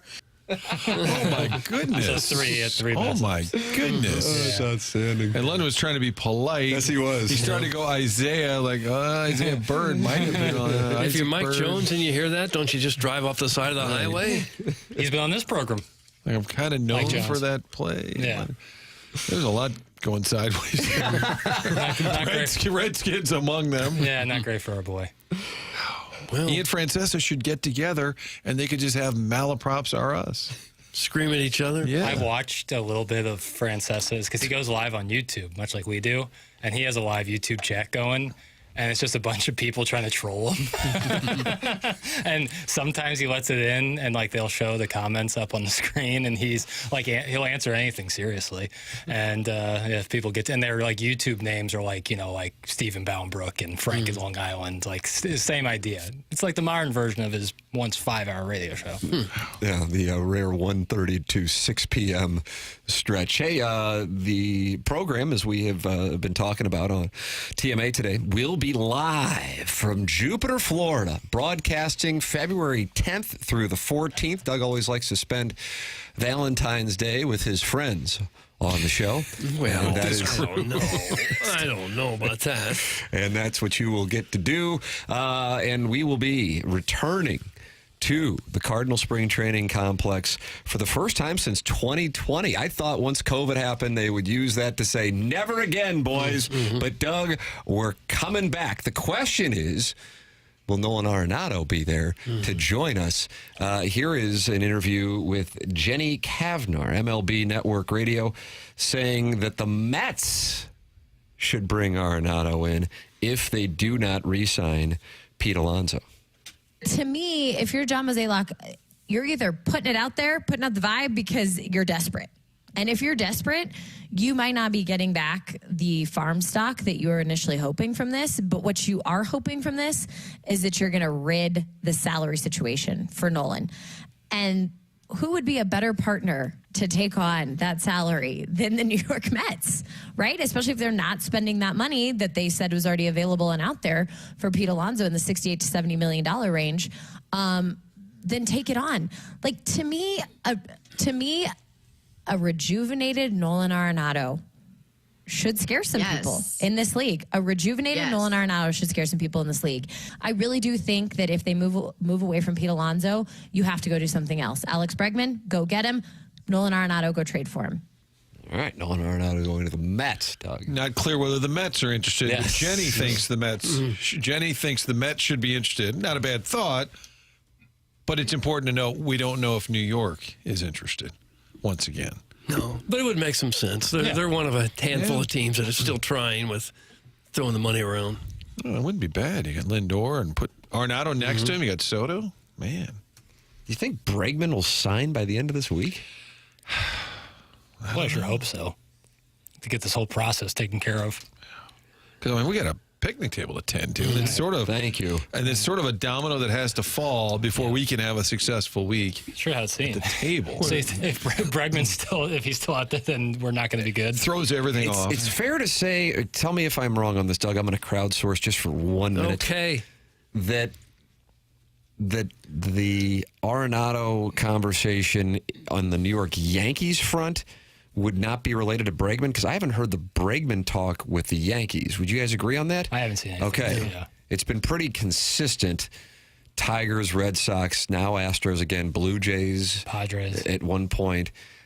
But I never saw the Yankees involved. So not only talk on in the Queens borough, but also in the Bronx here, as the Yankees have one of their insiders saying that they think that Arenado could be back in play for the Yankees. Brian Hoke on SNY's Baseball Night in New York said the following, that he's waiting for the Yankees to come back around on Arenado. Were they that serious about acquiring him the first time around? Yes Network's Jack Curry fully rebuffed that possibility during the holidays, while other buzz suggested a near deal never got close and that there wasn't much interest on the Yankees' part to import another aging player with a financial commitment of 3 years. Still, though, most would argue that this wouldn't be a bad move. Sure, it might not pay off in 2027, but Arenado could be an immediate upgrade each of the next 2 seasons, even with the Yankees payroll currently approaching the Cohen tax threshold. So talk on SNY last night on the Yankees program about Arenado being back in the mix for the Yankees from Brian Hoke, a Yankees insider. Maybe Goldie can work some back channels too, talk it up a little bit. Feel like Nolan's agent has been working hard too. He is trying to create a market in places that he would like to go. I don't think you can blame the agents for waiting just as long as they have to get what their player wants. If there's a difference of another few $1 million because you waited another 2-3 weeks, isn't that worth it? I think that if you remember from last offseason, some of the pitching talent that waited for the very last second didn't end up actually feeling like they got the right end of the stick. Yeah, I think of Jordan Montgomery, Blake Snell, those guys kind of felt a little left out hung out to dry. So maybe I see where you're coming from, but we have had recent examples where that wasn't the case. Maybe Snell wasn't. Well, certainly it'll be interesting to see how it all plays out. It seems like pitchers, it's worse for whatever reason. Right. That I don't know when they sign late, it seems like it backfires. Yeah, it does hurt them. So that is the latest on Nolan Arenado, the possibility of the Yankees and Mets, in addition to the Red Sox. What would you put money on right now? Well, I've put my money out there that he won't be on the Cardinals. So the team that I think. I kind of don't mind that Yankees play, which comes out of nowhere. But they're losing Anthony Rizzo too, right? He's one that tends to make sense. Goldschmidt and Arenado. I mean, when he came to St. Louis, that was hyped up. I don't know if that did continue while they were here or not. I don't know, Martin. I feel like you would know if they weren't. I mean, they were close when Arenado got here. No question the two of them? about that. Yes. No, I think still close. Yeah, absolutely. So that could play a role. I think Arenado would advocate to have him on the team. Goldschmidt would advocate to have Arenado. Goldschmidt, I'm sorry. Goldschmidt would advocate to have Arenado. I believe yes, 100%. What a lame answer. I'll say he's going to end up in one of the New Yorks. Okay, that's fine. Mets or Yankees. Jackson Burkett is thinking about it. Why not Boston? I'll go Beantown. Doug, you're going to throw a bet on that? I'll say Yankees. Oh, wow. Welcome. Chairman, you want to throw something out? I'm going to say he's still on the roster. Wow, you want to bet $50? Wow. No, I don't feel that good about it. If he is, and he's there, Jackson, this is going to be a little awkward, but we're going to need you to go up and ask him if he'd like to just clear the air. All these reports, all of this offseason, one place to finally clear the air. Yeah. I think I'm going to pitch it as an opportunity, not as like a task he has to do. Exactly right. The guys will just ask like your favorite fries and stuff. Right. You tell them that, and then we do that, and then they go, so what about this awkward situation? You wait a while, then that way if they storm off. Hit him right at the end. Well, what if I just pretend like I'm his friend?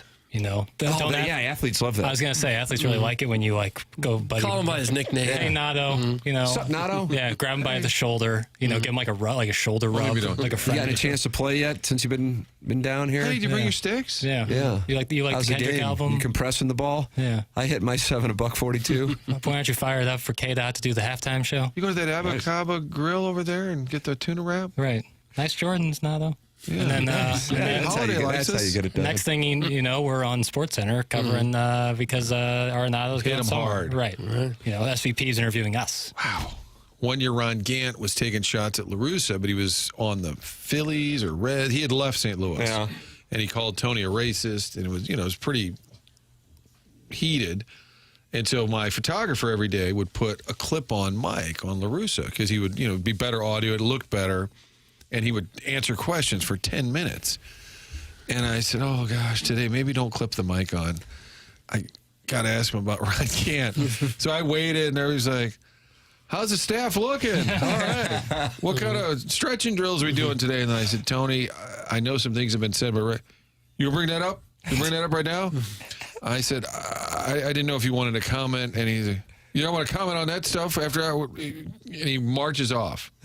And I was holding my microphone. It was a veteran move at a young age. Oh, wow. Because he walked off. Because you knew the walk-off was a high really probability. Awkward to say, hey, I know you want to punch me right now. Can I have our mic back?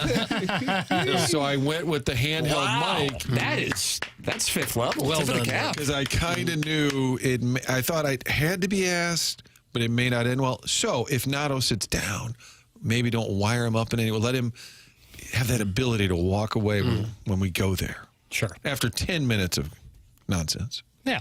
Well, I think you'll enjoy it. And you'll ask him every day. You'll just wear him down with it. Well, I'm not asking him to volunteer for a root canal. He talks to us for 7 minutes. Yeah, boy. Scott Rowland would always say, "How about at the end of camp? How about the end?" I'm like, "Well, I'm not going to be here at the end of the camp."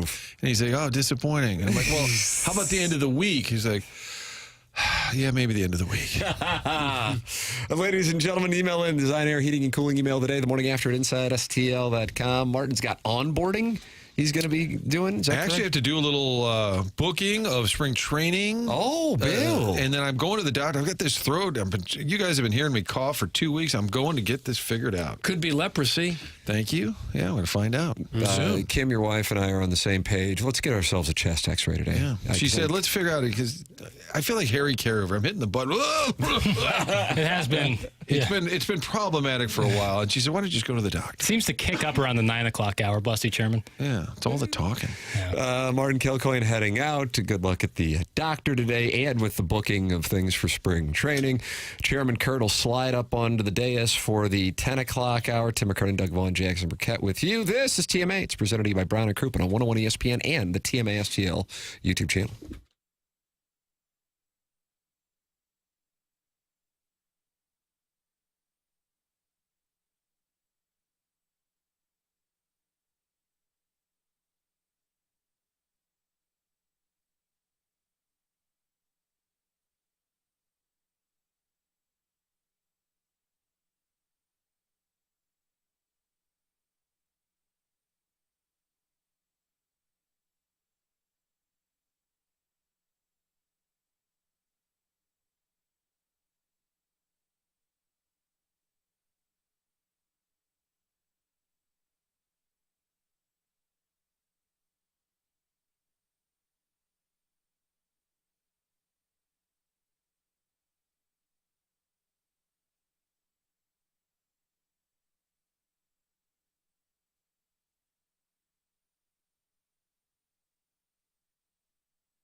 This is Action Jackson with a SportsCenter update brought to you by Saliga Heating and Cooling. Blues lose last night. Final score of 5-2 at the hands of the Vancouver Canucks. They do not play again until Friday night as they take on the Colorado Avalanche. Pre-game at 7 p.m., puck drop at 8 p.m. right here on 101 ESPN. That was another SportsCenter update brought to you by Saliga Heating and Cooling, an independent American Standard heating and air conditioning dealer.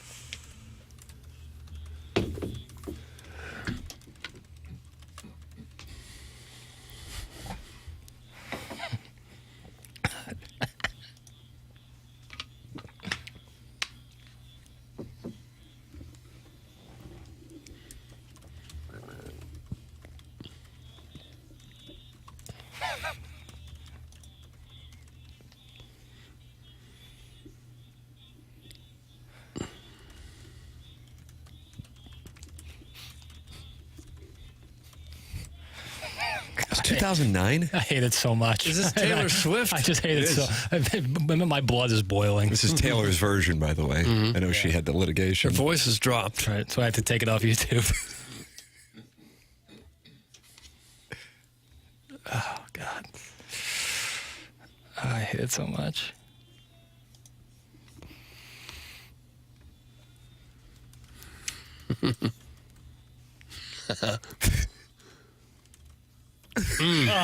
That's our team. That's us.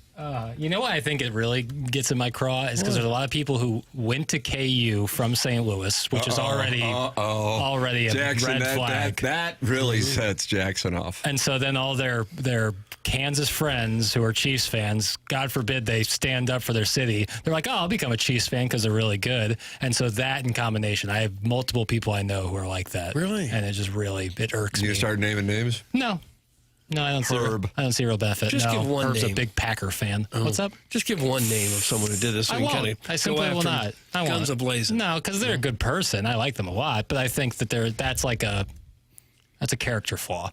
My ears are bleeding. Make it stop! It's from the 314. I'm not doing this out of joy. I want that to be known. Well, what are you doing out of? For the betterment of the program. I see. What did I miss? Did Tim get his MFF? Is Jackson's vein popping off his forehead? I need answers. I'm YouTubeless. That's from the Tunneling Gerbil. What's going on? Did the YouTube go down? No. You said you couldn't play that on YouTube. Could not.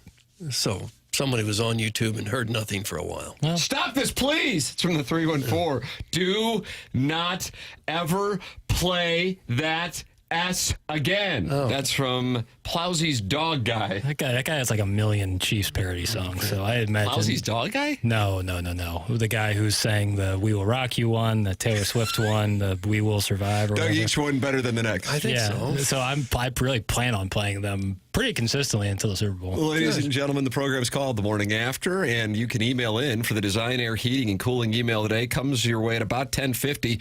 Will Buck Swope be able to tie the self-made stay-at-home Ledoux mom today? And then, Doug, you got a best of 3 for the rest of the month. That's going to be fun. Wednesday, Good Thursday, times. Friday.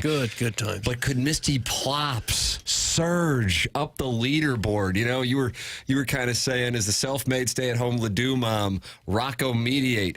And then is Misty Plops Lee Westwood?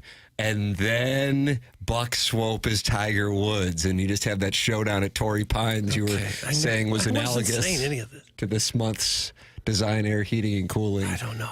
Email of the day. Find out. It's coming your way at 10:50. We had Chris Pronger with us as the surprise guest.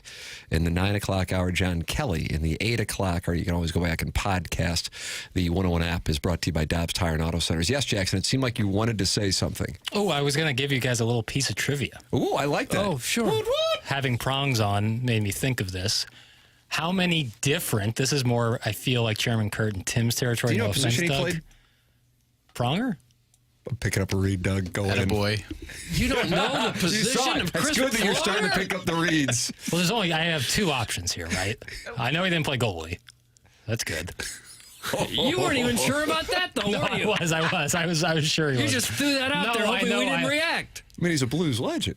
So Hall you'll of have Famer.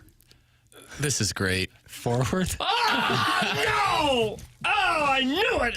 With a flag, Jamie Rivers? He's too tall to be a forward, right? Jackson, do you know who we gave up to get Chris? Oh, get out of here! Yeah, if I don't know what position he played, I don't know. Don't Hull. Oh, Same last name as a former owner of the club. Oh God. That didn't help at all. Didn't help at all. Gosh. All hell's about to break loose in this era. I was about to give a really fun piece of trivia. Now it's just going to be rain on. I just sensed there might be an opportunity, and I had to see if I could convert it. And I feel good about going there. You know what sucks too is I was just on his Wikipedia page. How is this kid on St. Louis Sports Talk Radio? I'm an example of perseverance. That's from the 314, also from the 314. Dweeb! Oh, come on now. From Mrs. Jenny Shanahan. That's Sup Jackson. Sup. Could be a hint. Oh, well, Shanahan? Or First Janny? name? Bill? Starts with a B. B-R. B. Arthur? No, not B. Arthur. B.R. Brett. 101, your home of the blues. Brett? Bill Shanahan. Brad? E. Brelin? B-R-E-N. Brent? B-R-N-D. Brentwood? Brentwood. Oh, my Brendan, God. Brendan, There's Rivers going to Brendan. bust through that door. It's I'm the not scared veiled of it. prophet. Are they on the road soon? Yeah. What was your trivia question? Thank you. Oh, yeah, let's get back to that. Providing mercy. In fairness, he all played. hell is breaking loose. He played John his- scores. Dear God, Jackson. I don't know. It was nearly his entire career was played before you were anything other than a very young child. But I wouldn't have mattered. I'm just being honest. You I would know appreciate him now. that, If he though. played now and he was Sure. one of the best players in the league, you would know. Oh, Jamie Rivers is listening to the program and he Is just he? texted. What, he me. got beef? Oh, are you gonna start chirping a little? I told him, I Told him what? I told him. He was asking me one day. He was like, I was like, yeah. He was saying, "What's up, Jackson?" I was like, "I'm just doing my thing." He goes, "What's your thing?" I said, "Putting a beat down on former NHL players." And then he kind of cornered me, and You I just go around the room beating him down. Yeah, Jansen, him, whoever needs it. He says Prongs might honestly murder Bills today. It's not a shot at him. No, it isn't. It's my lack of knowledge on the sport. But yeah, here I am. Really, I'm something to be. I'm inspiring. I'm an inspiring figure. Do you guys want with this trivia question? Okay, sure. Yeah, I don't know if you're going to be great at it, Doug. Not an offense to you. I just don't know how many video games you played. Not many. How many different St. Louis athletes, and at the time they had to be playing in St. Louis, graced video game covers? How many different athletes? Because I'll give a hint. Prongs graced 2 different covers. Oh, he did. So that counts as one athlete. One athlete. All right. I bet Pujols was on one. Correct. Pujols was on an MVP baseball. I know Falk was on Yep, Madden. there's Brett 3. Hull, probably. No, Brett I don't Hull. remember Hull Oh, being you got on robbed. anything. Now, there was Tony La Russa baseball, but that was when he was with the A's. Tony is not on. Okay. And then you said athlete. Steven Matz was on the show in 21. They've swapped out Tatis for Steven Matz. McGuire? No, sir. Did Warner ever make it or just Falk? Just Falk. Okay. We need a baseball player and a hockey player. Oh, do we really? 99. Yeah, but not with St. Louis. Okay. Was he a forward or a defenseman? Forward. Look at that, I know Doug. this one was more recent. Wasn't That's another O'Reilly hint. after the... No, but you're swimming in the right waters. I'm swimming in the right waters. Yeah. A forward with a recent... Martin just Blues guessed club. Tatum. I'm talking about St. Louis, people from St. Louis, because then Ryan Howard would also count. I'm talking about St. Louis athletes. They were wearing their St. Louis clothes. Tarasenko? Bingo. Doug. God, I was going to fire that, but I thought that'd be a long shot. NHL really. 17, and then this Really? last athlete, baseball player. Yeah, I guess. It was not. It's not. It was a kind of an offshoot game. Like Pronger was on NHL and NHL hits. This game was more in the NHL hits territory, but for baseball. How about Molina? No, sir. No. Again, you're swimming in the right waters. Oh, right waters. Edmonds, yes, sir. MLB Slugfest 04, where you could punch the pitcher. Fun game. So, yeah, 5 different... You could punch the pitcher. Yeah, you could charge the mound. It was really fun. Yeah, so 5 different athletes, 6 different games. There you go. Boy, the listeners were on it. Tip of the cap. Yeah. Mr. Smith. Are you crapping me? Doesn't know what position the great Chris Pronger roamed? Jackson, I'm ashamed for you. That's from Mr. Smith. I feel no shame, so don't worry about it. Fire him and call up Marsh. This is embarrassing. That's from Bishan about sports. Marsh is fine. I'm doing fine. I just don't know. It's not really a shot at anybody. It's kind of my thing. I just don't know. Some people would be coward. I would have looked it up. Not me. Right, I'm authentic. Right. Brett Hull had his own damn game.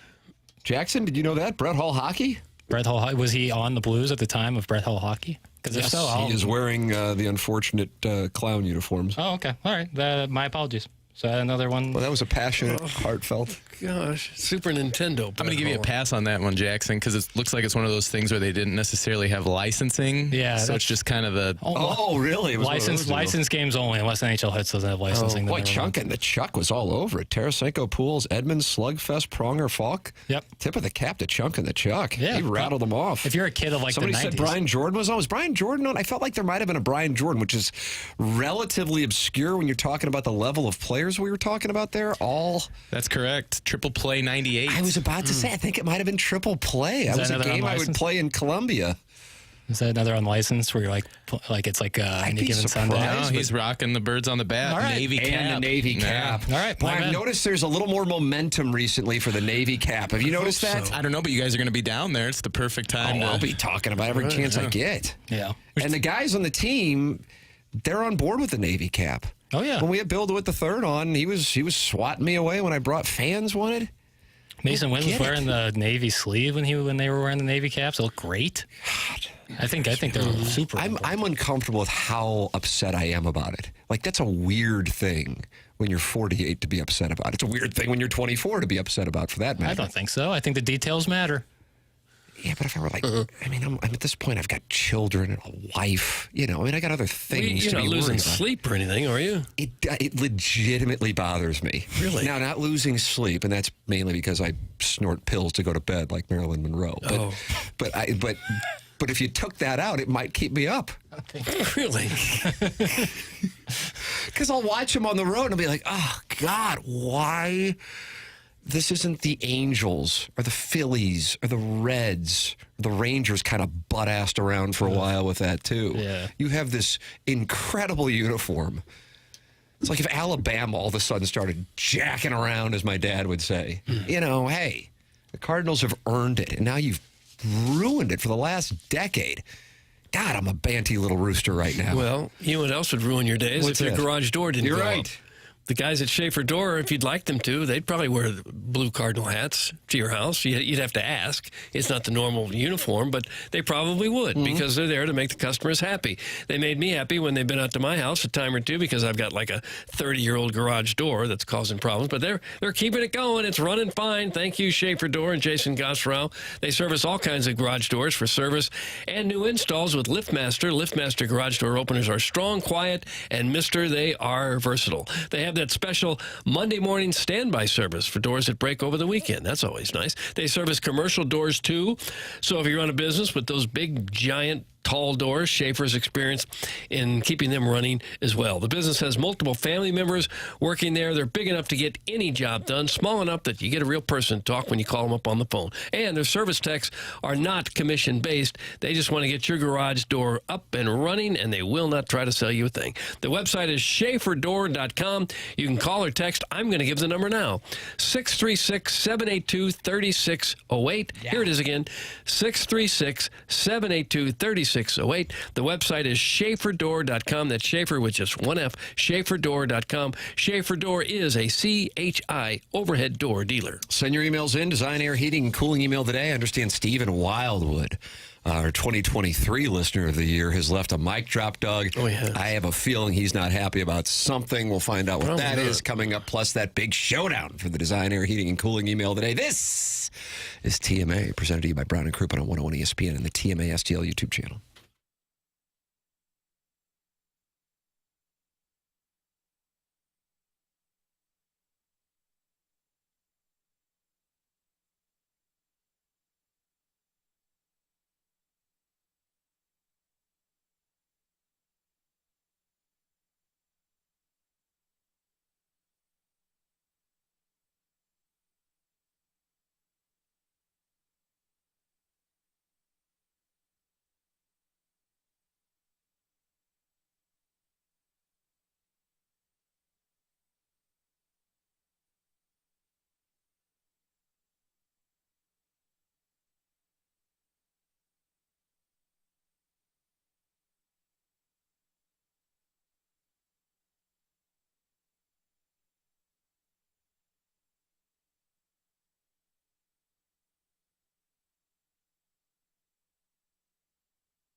Well, Doug, they're not happy in the YouTube chat. No. Chief J Strongblow, YouTube.com/TMASTL says Jackson needs to be added to the suspension logule for dereliction of duty. Okay.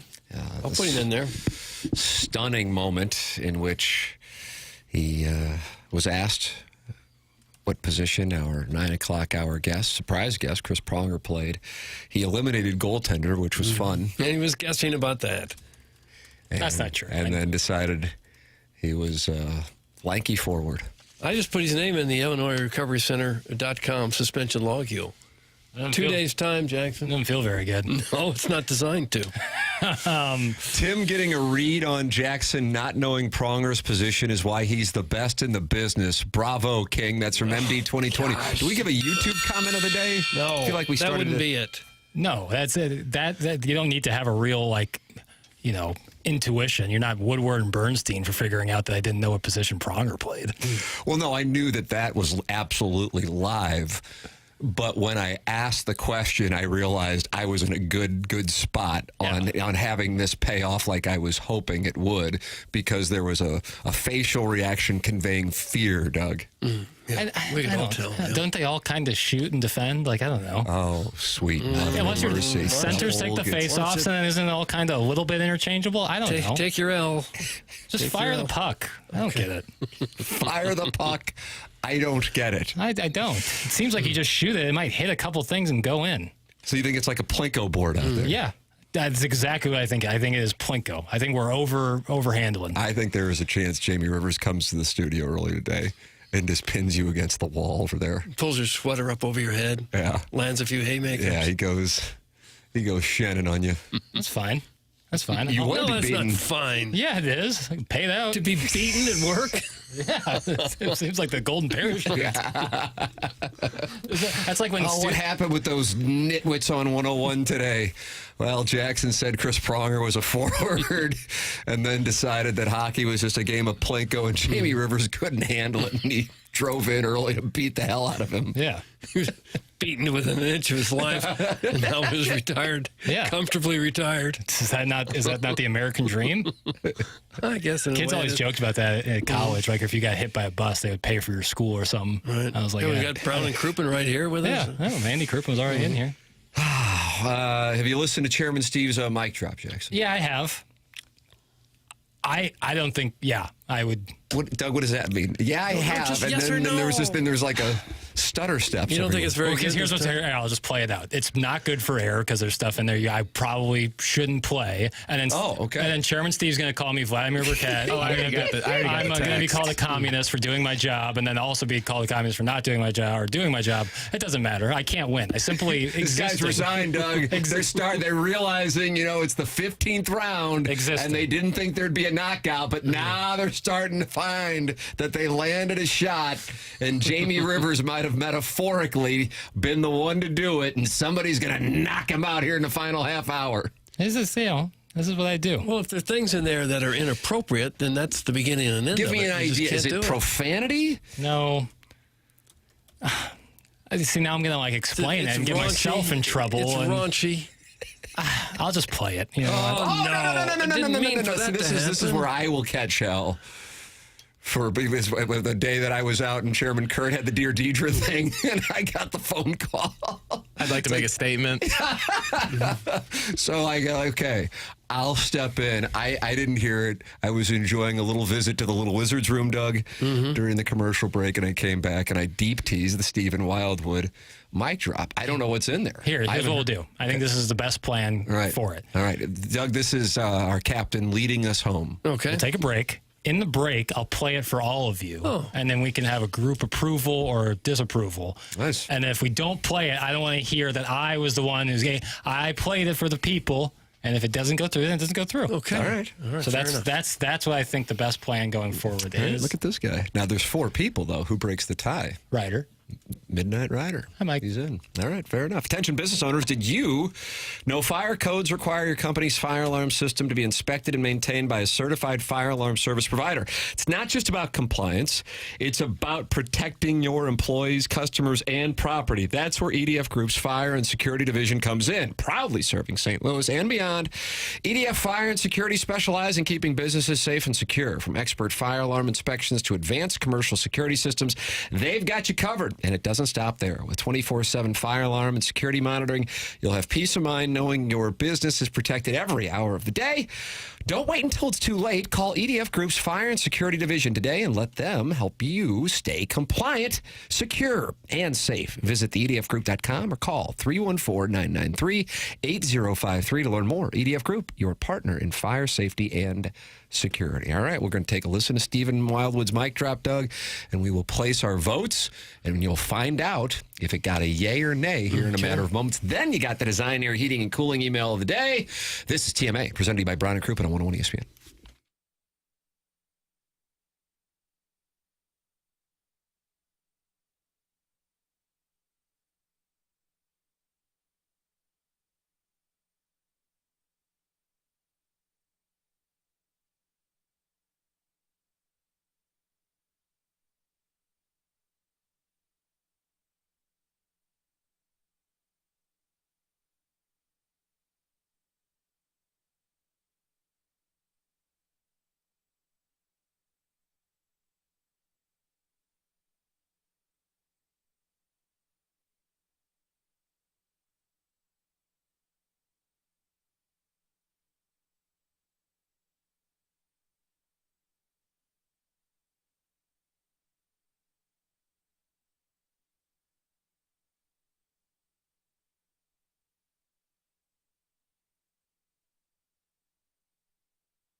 TMA 101 ESPN, Tim McKernan, Doug Vaughn, Chairman Kurt sliding in for Martin Kilcoyne in the 10 o'clock hour. Jackson Burkett with you. And Doug, we listened to Chairman Stephen Wildwood's mic drop. Mm-hmm.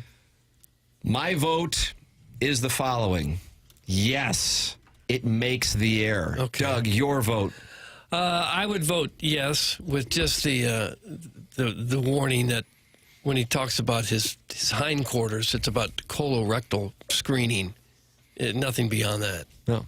Okay. Chairman Kurt, you can pass this legislation with your vote right here. Appropriate to play, sure. Funny? I don't know. Oh, wow. Gosh. Perhaps more damning. So is it a yes or is it a no? I'll give it a yes. And that just passed the legislation, ladies and gentlemen. Here's Chairman Stephen Wildwood, mic drop. I mean, the Chiefs are just a good team. Good teams find ways to win. Stop it! I can crap in a box and send it off, and they'll let me know if I have cancer in my butt, but we can't figure out how to measure a damn first down. What the holy hell is going on out there? Those referees were big in the Reagan administration. They shouldn't be out there on the field. Can't we find some guys who are younger? There's a million people playing college football. When they don't make it to the pros, make them refs so we don't have to look at some old white guy struggle to make it up and down the field. Get some new refs, damn it. And could we have a worse Super Bowl? These are the two worst fan bases in the world.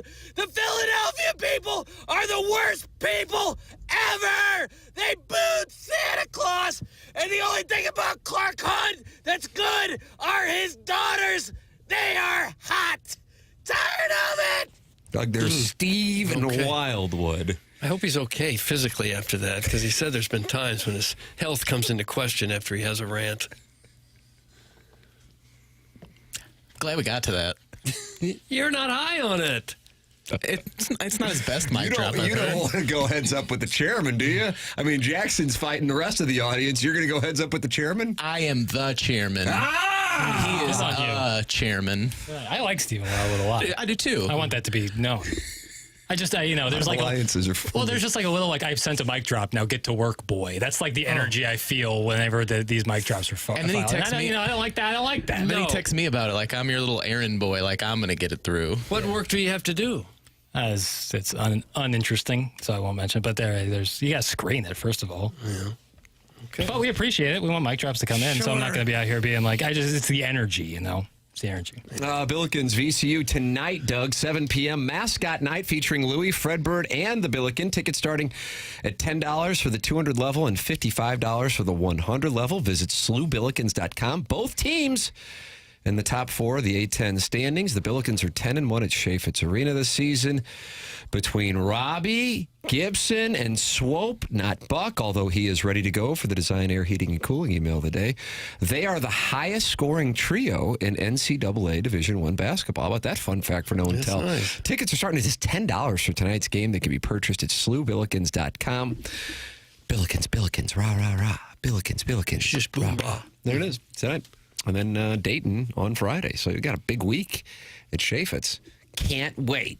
Yeah. Fired up. Both these games are going to be really fun. Yeah, I'm looking forward to this. Yeah, I'm fired up because Mizzou doesn't play tonight, so kind of freed up and watch the Billikens. It'd be great. All right, there you go. Billikens tonight. VCU tickets starting at just $10. You want to see a couple quality ball clubs going heads up? Just slewbillikens.com, $10 to see the Billikens and VCU tonight. All right, we have the Design Air Heating and Cooling email of the day coming up. This is the showdown. Self-made stay-at-home Ladue mom trying to make history. Can Buck Swope stop her? Can Misty Plop stop her? You're going to find out. It's a matter of moments. This is TMA presented by Brown and Crouppen on 101 ESPN and the TMA STL YouTube channel.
This is Action Jackson with a Sports Center update driven by Johnny Londoff Chevrolet and Johnny Londoff Autoplex. The Lakers sneak one out last night against the Hornets, 112-107. Anthony Davis, just 42 points and 23 rebounds. Good gracious. 42 points, 23 rebound efforts for the Brow. That was another Sports Center update driven by Johnny Londoff Chevrolet and Johnny Londoff Autoplex. See them at Londoff.com. Chevy, together we drive. Are you kidding me?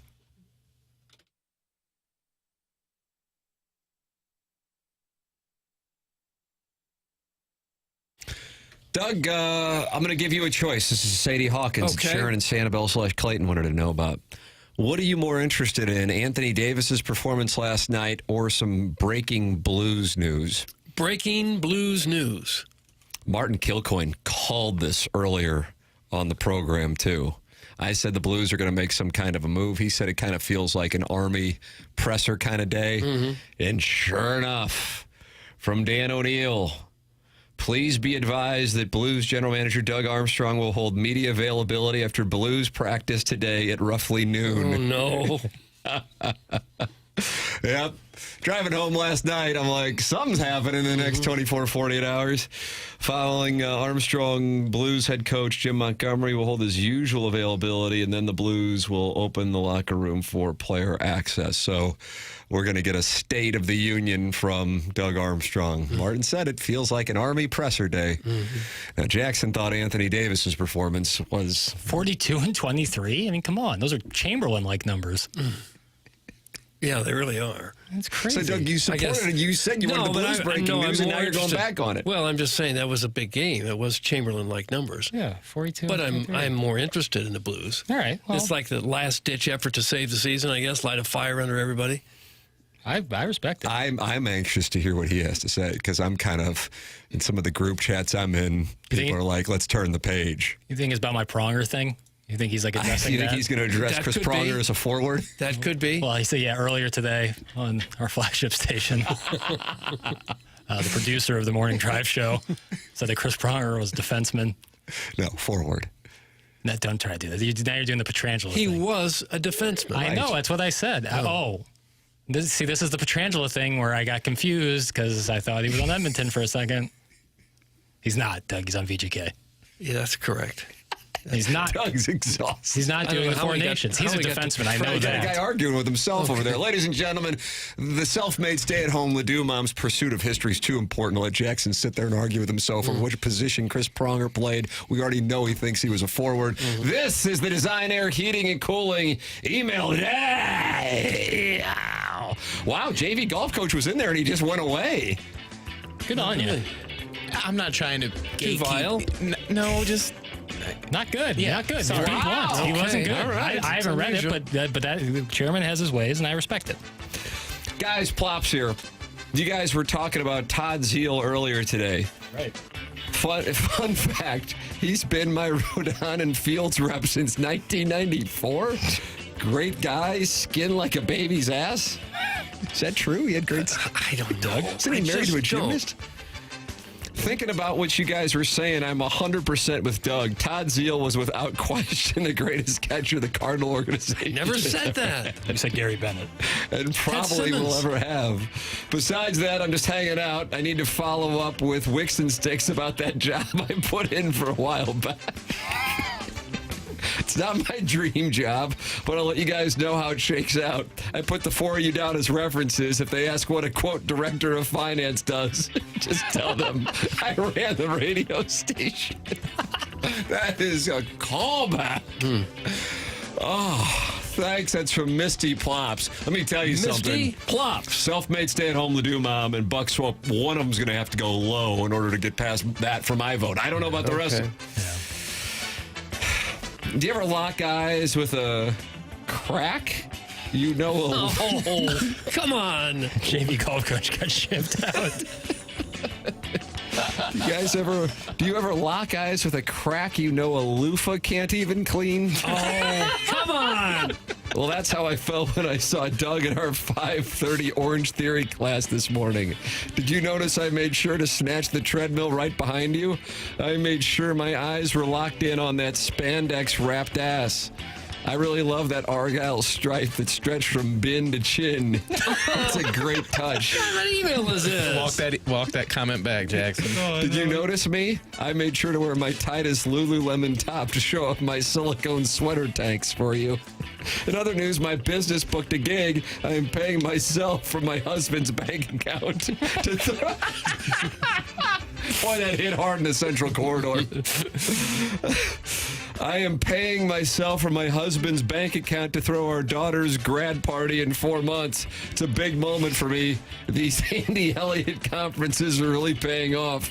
Any hoodles, I was over at Ruth's house last night celebrating her fat son making a select baseball team thanks to Daddy's donation for the team bus. Did you know you can figure out a family's level of wealth based on their toilet paper? Ruth's house is a beautiful Cape Cod-style home on 2 acres in Ladue, but they only have 1 ply. Therefore, you can tell they're house poor. It really is a shame. Mm-hmm. Also, if my grandpa Herman knew his company, if my grandpa Herman Stiefel knew his company would be sponsoring this program's dossier, he would be so proud. Yes. Love you, Papa. That's from the self-made stay-at-home Ladue mom, and she just went low as well. Self-made stay-at-home Ladue mom. Boy, it's fun, Doug. You have great players heading down the stretch after they turn amen corner, and here you are on 16. Do you like that pin where it funnels down on 16? I love it on Sunday. Yeah, it's a funnel pin. Tiger almost aced it in 18. So this is the show, huh? Libby Jack was so fired up to celebrate the Blues season going off the rails. That's not true. That he started the show early in order to give himself more time to tease Thursday night's Grizz Rockets tilt.